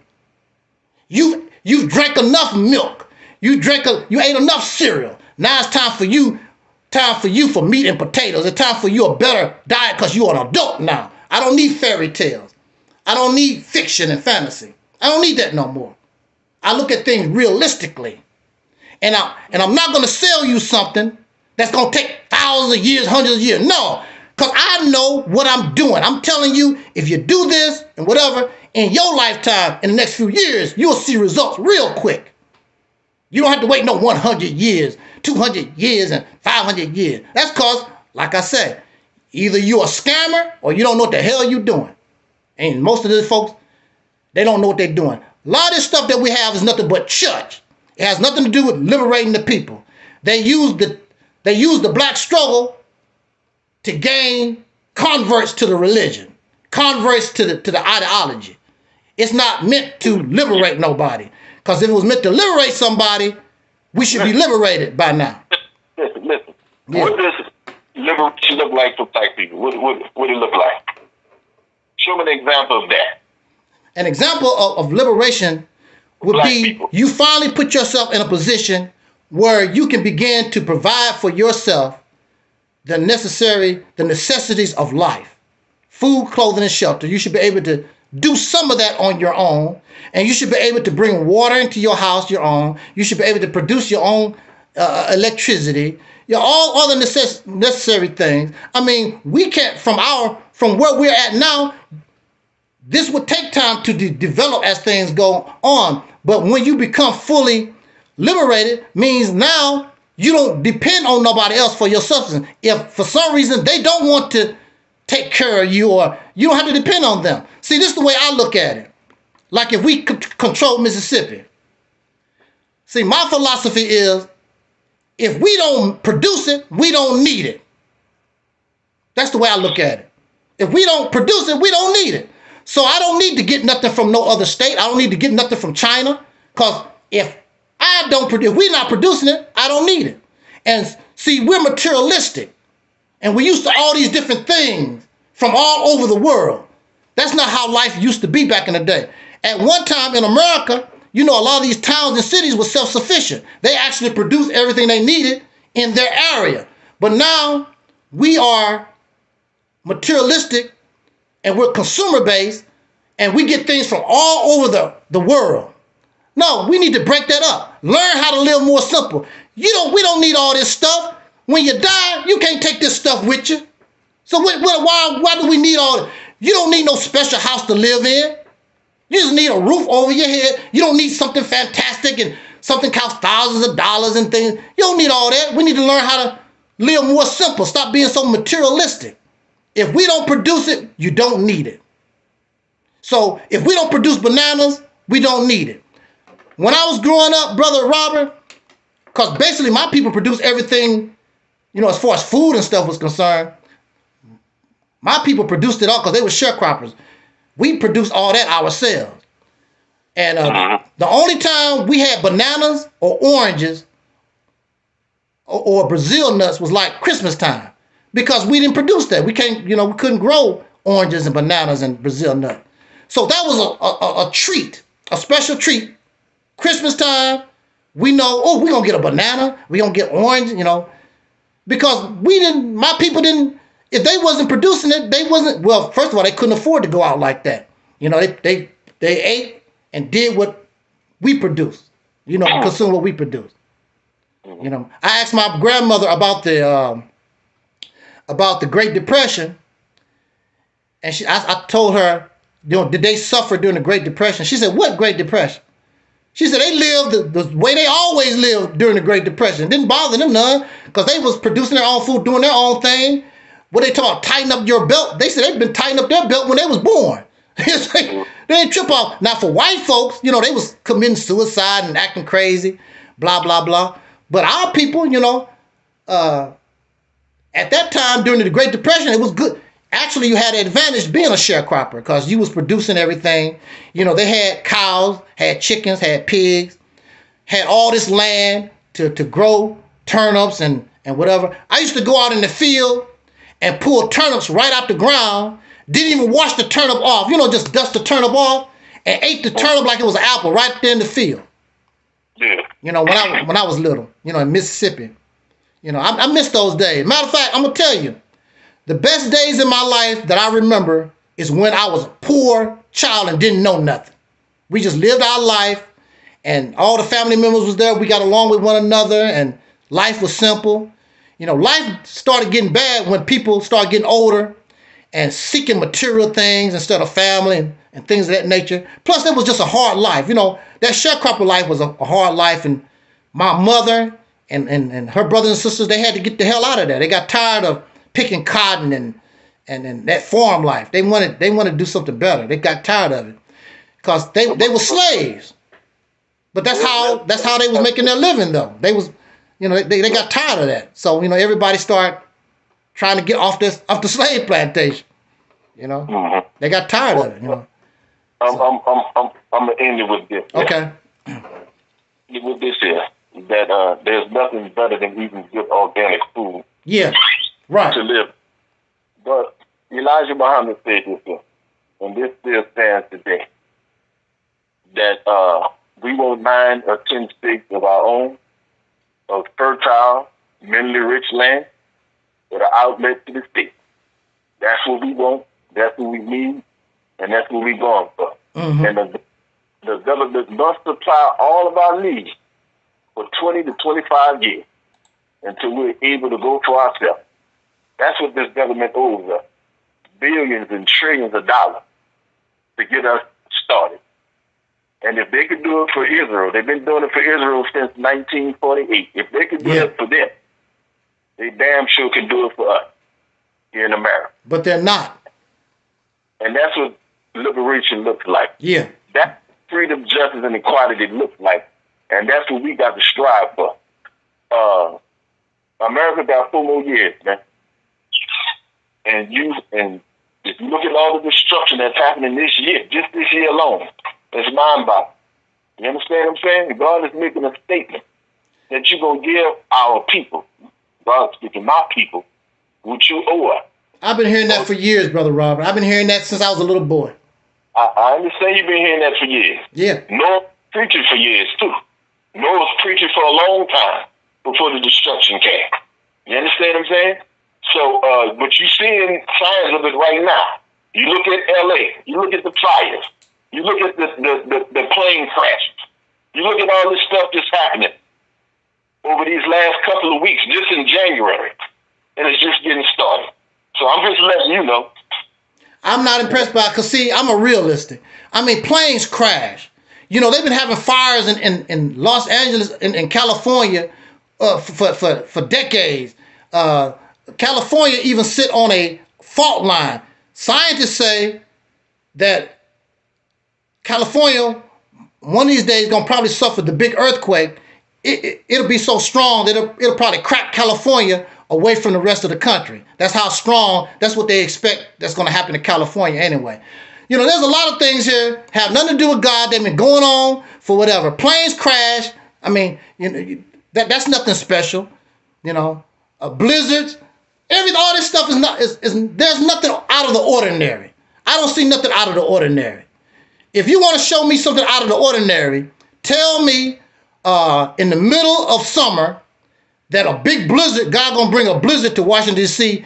and snow Trump and the boys in for 8 months. That's how much snow gonna come on. Now that's God, but that's not gonna happen. That's not going to happen. That's not going to happen. You know, And guess what? things happen and you want to give unearned credit to God, and there's no proof that God did nothing. Guess what? And if God did that, you would still disbelieve. No, I wouldn't. I'm like, y'all. What can I say? What can I say? If you told me that Allah is going to bring a snowstorm to Washington D.C. in the middle of 100-degree summer, and it happened, what can I say? What can I say? But this is the thing. I don't care if God is real. I'm still not going to bow down and submit to nobody. Because nobody, no alien, no, I'd rather be dead than bow down to anybody. Who the hell are you? You don't tell me what to do. You want to kill me? I'm going to die anyway. Kill me, sucker. I'm not your slave. So, yeah, you Mr. God. I hear you. You know, you Mr. God, and you can bring blizzards and all that kind of stuff. Kill me, sir, because I will never bow down to you, punk. You're a bully. You're a bully. And you're a murderer. And you're evil and you're wicked. You're a disbeliever. You're a disbeliever, man. No, I'm not gonna bow down to some sucker ain't did a damn thing for me. Cause you powerful. You ain't nothing but a bully. I don't have no respect for bullies. I don't like bullies. But then you gonna turn around, supposed to be peace loving. Ain't nothing peace loving about this cat. He's violent. He's unjust. He's a murderer. According to the Christian religion, he's an adulterer. He slept with Joseph's wife, Mary. Which is false. Well, he's supposed to got her pregnant or whatever. Anyway, according to the Christian teaching, he's an adulterer. Well, that's false, because in the Bible it says that Jesus was made from the seed of David, and Joseph was. I'm talking about as far as that too. That's how they teach it. There are a lot of Christians believe that's how it went. It's a lie. That's what I'm trying to tell you. It's a lie. Jesus, the whole thing is a lie because Jesus never existed. Never existed. Nope. He's not real. The whole story is, all that stuff is fairy tale. There's no archaeological evidence nowhere to support. There's nothing but stories. No. And that's why they call the Bible the greatest story ever told. And down south, when we used to talk about telling a story was another word they used for telling a lie. You telling a story. Country folks, you say, oh, you telling a story. Telling a lie. It's a lie. It's lies. Give them foreigners their comic books back. I don't want their comic books. I don't need that stuff. I don't need Jesus. And then, brother Robert, we need to get out of here. But another thing I don't like about all this stuff, it's all male oriented. It's always talking about a man. I'm like, damn, when y'all gonna start talking about women? It's all Elijah Muhammad, Malcolm X, Marcus Garvey, blah, blah. You know, Lot, Job. Like, damn, did the women do something? God didn't care about the women? Where my women at? I got women behind me. I got women behind me. Do you know I started doing it because I looked at myself one time, Brother Robert, and I'm like, all this ding-a-ling I'm thinking about all the time. You know, it's all penis. I said, I started feeling gay. I took all the male pictures off my wall, even myself. I'm taking all the penis off my wall. I'm tired of looking at penis and talking about penis. It's, you know, all this stuff is about men. Even God is a man. God is a man. Like, damn, y'all penis worshipers. Y'all don't feel gay. You don't feel no kind of gayness. And then I remember being in the nation and how they clap for Minister Farrakhan. Go ahead and clapping like little girls for this man. I'm like, y'all supposed to be FOI. You sound like little sissies. Nah. You know, I appreciate his little talk. I give him a little clap. But they, oh, holy apostle, and you know, your panties get all bunched up. You know, oh, holy apostle. I'm like, damn, y'all act a little jumping around for the minister. Y'all sound gay to me. I don't play that. But they don't. But you don't see that when you brainwash like that. You really don't see it. See, I've never been like that anywhere. I never worshiped nobody. You know, Elijah Muhammad was just a regular man. I saw him as a grandfather figure when I was a little boy. I did not see him as some great divine person. I saw him as like my grandfather. I saw him as a grandfather figure that was trying to do something to help black people. I was not tripping on him like he's some great whatever, and I'm jumping and clapping. Oh, holy apostle, and clapping my hand like I'm a little girl. I'm like, I never done nobody like that. I never done nobody like that. Now, if I'm going to do that, I'll do it for them. I'll do it for them. I'm not going to do it for no hard-legged dude. I ain't doing it. But I see people, I see men on social media do that all the time. Just recently, I seen what's his name? Charleston White. He jumping around for Donald Trump, you know, giggling and jumping, and my Trump won. I'm like, oh my, and they listening to this cat. Yeah, and then they turn around and talk about they heterosexual. I can't tell. Y'all got some penis, y'all some penis worshipers. And these guys get angry at me because I like women. And I talk about women. They get angry at me for that. Don't you know my poster? They even attacked my poster back here. I like women. I don't like men like that. I respect you. I honor the brothers. I don't want to see no hard legs like that. When I was in the Nation of Islam, we need to get out of here. Brother Robert, when I was in the Nation of Islam with Minister Farrakhan, most of my time I spent hanging around the MGT. I was around the MGT, and plus the MGT take care of you, because they was cooking most of the food and doing stuff. So I liked hanging around at the MGT. I didn't want to be around brothers like that. You around brothers all the time. I don't want to see these hard legs. You out on the street with the brothers, FOI class with the brothers, on post with the brothers. I'm tired of looking at all these old hard legs. I started hanging out with the sisters. And when they wanted somebody to be with the sisters, they said, go get brother Lauren. I was brother Lauren at the time. Go get him. He likes being with the sisters. You're damn right. I don't want to be with y'all hard legs all the time. I'm not gay like that. I don't play that. Well, Allah loves women because in the Holy Quran, chapter 19, it's dedicated to Mary. Yeah. Mary, mother of Jesus. So we don't teach just males, and anti-woman. That's a lie that they put on Islam. But in the 4th chapter of the Holy Quran, it's called the women. Yeah. And so I don't know where all that other stuff you talking about comes from. As far as us not liking women, I don't know what Islam you getting that from. But we love women. You understand what I'm saying? No, what I said was, when you look at these religious teachers that they're giving us, all the men, all the characters, all the people in the Bible that did anything, all of it is male. The females don't do nothing. I heard of the prophet Ruth. I think Ruth, and I think there was somebody else, but she didn't do nothing. It's always Noah. It's always Lot. It's always Jacob. It's always Moses. Like, damn, where the women at? The women can't do nothing. There you go. Then when you look at the Nation of Islam, it's Farrakhan, it's Ishmael, it's Nuri, may she rest in peace. I had a slight crush on Sister Ava back in the day. May she rest in peace. But that was recently. I don't know how long you've been around the nation. There was a time, remember, when Farrakhan pretended to have MGT security around him. Remember that?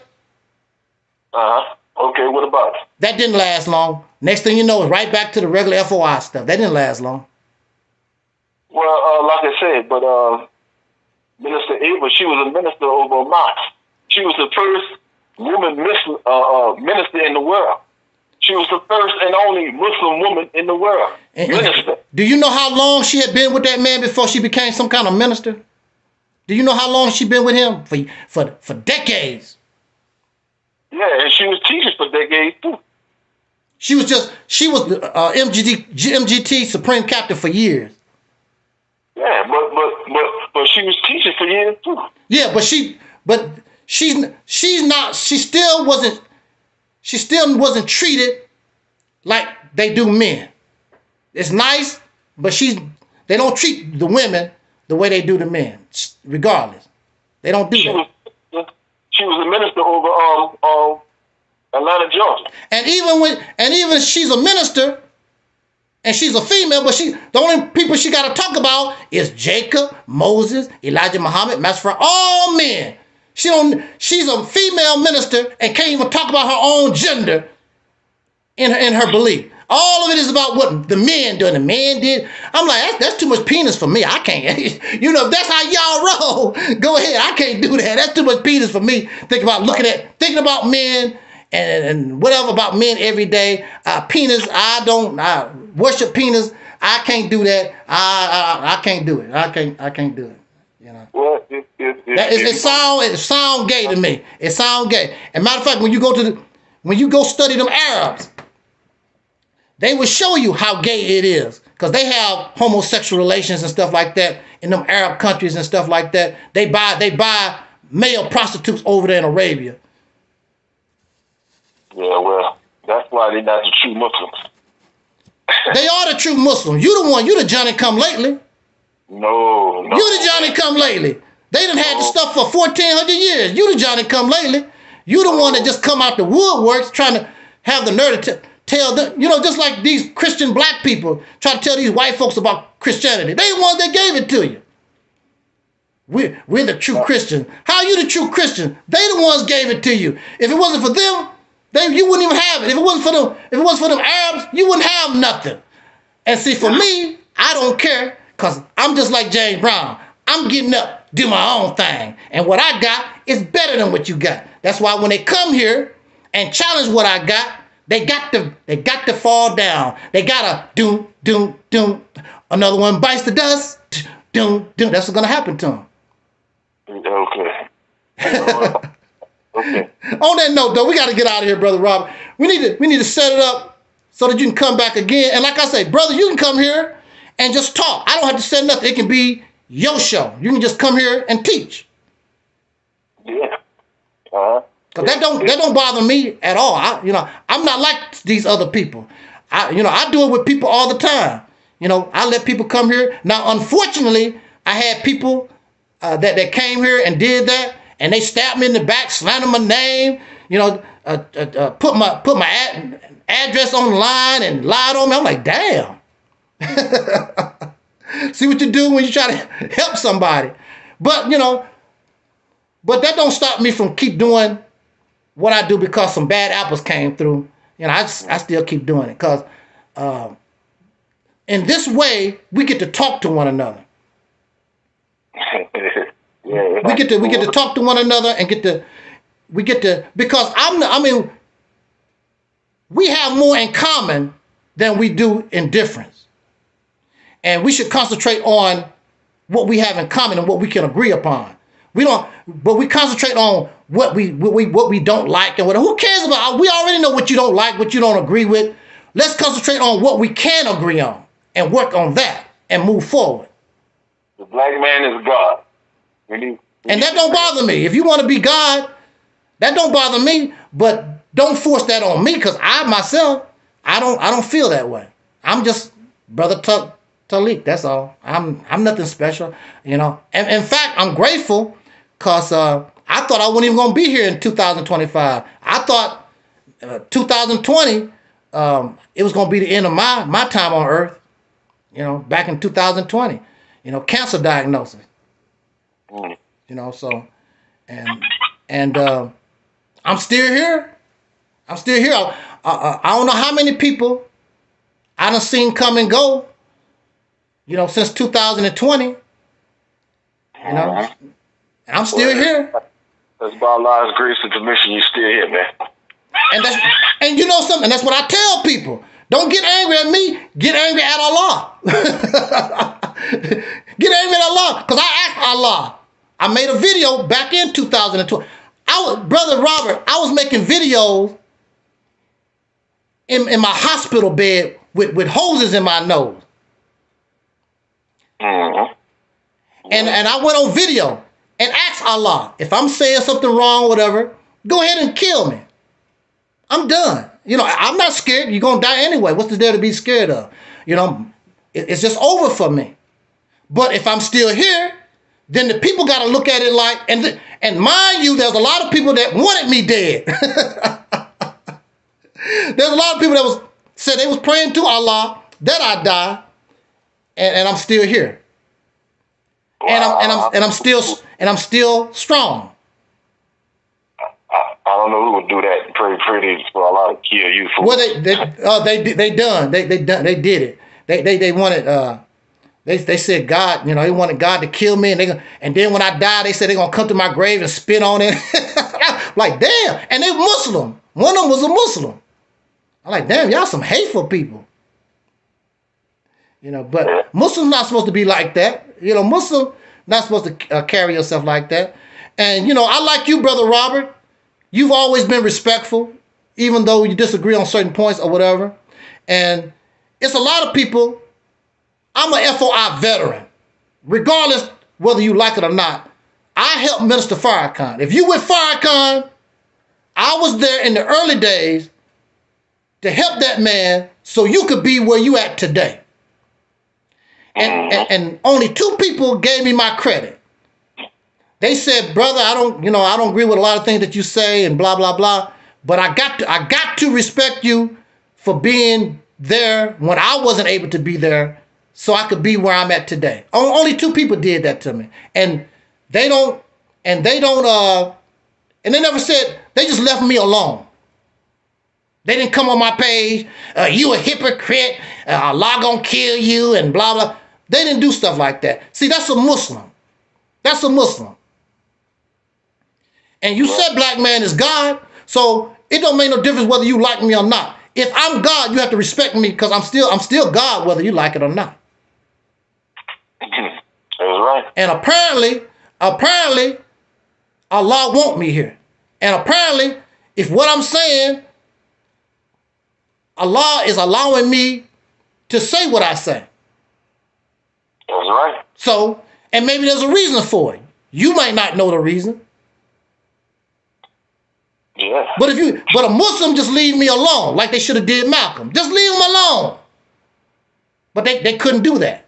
They couldn't do that. They just keep hounding that man until he took his last breath.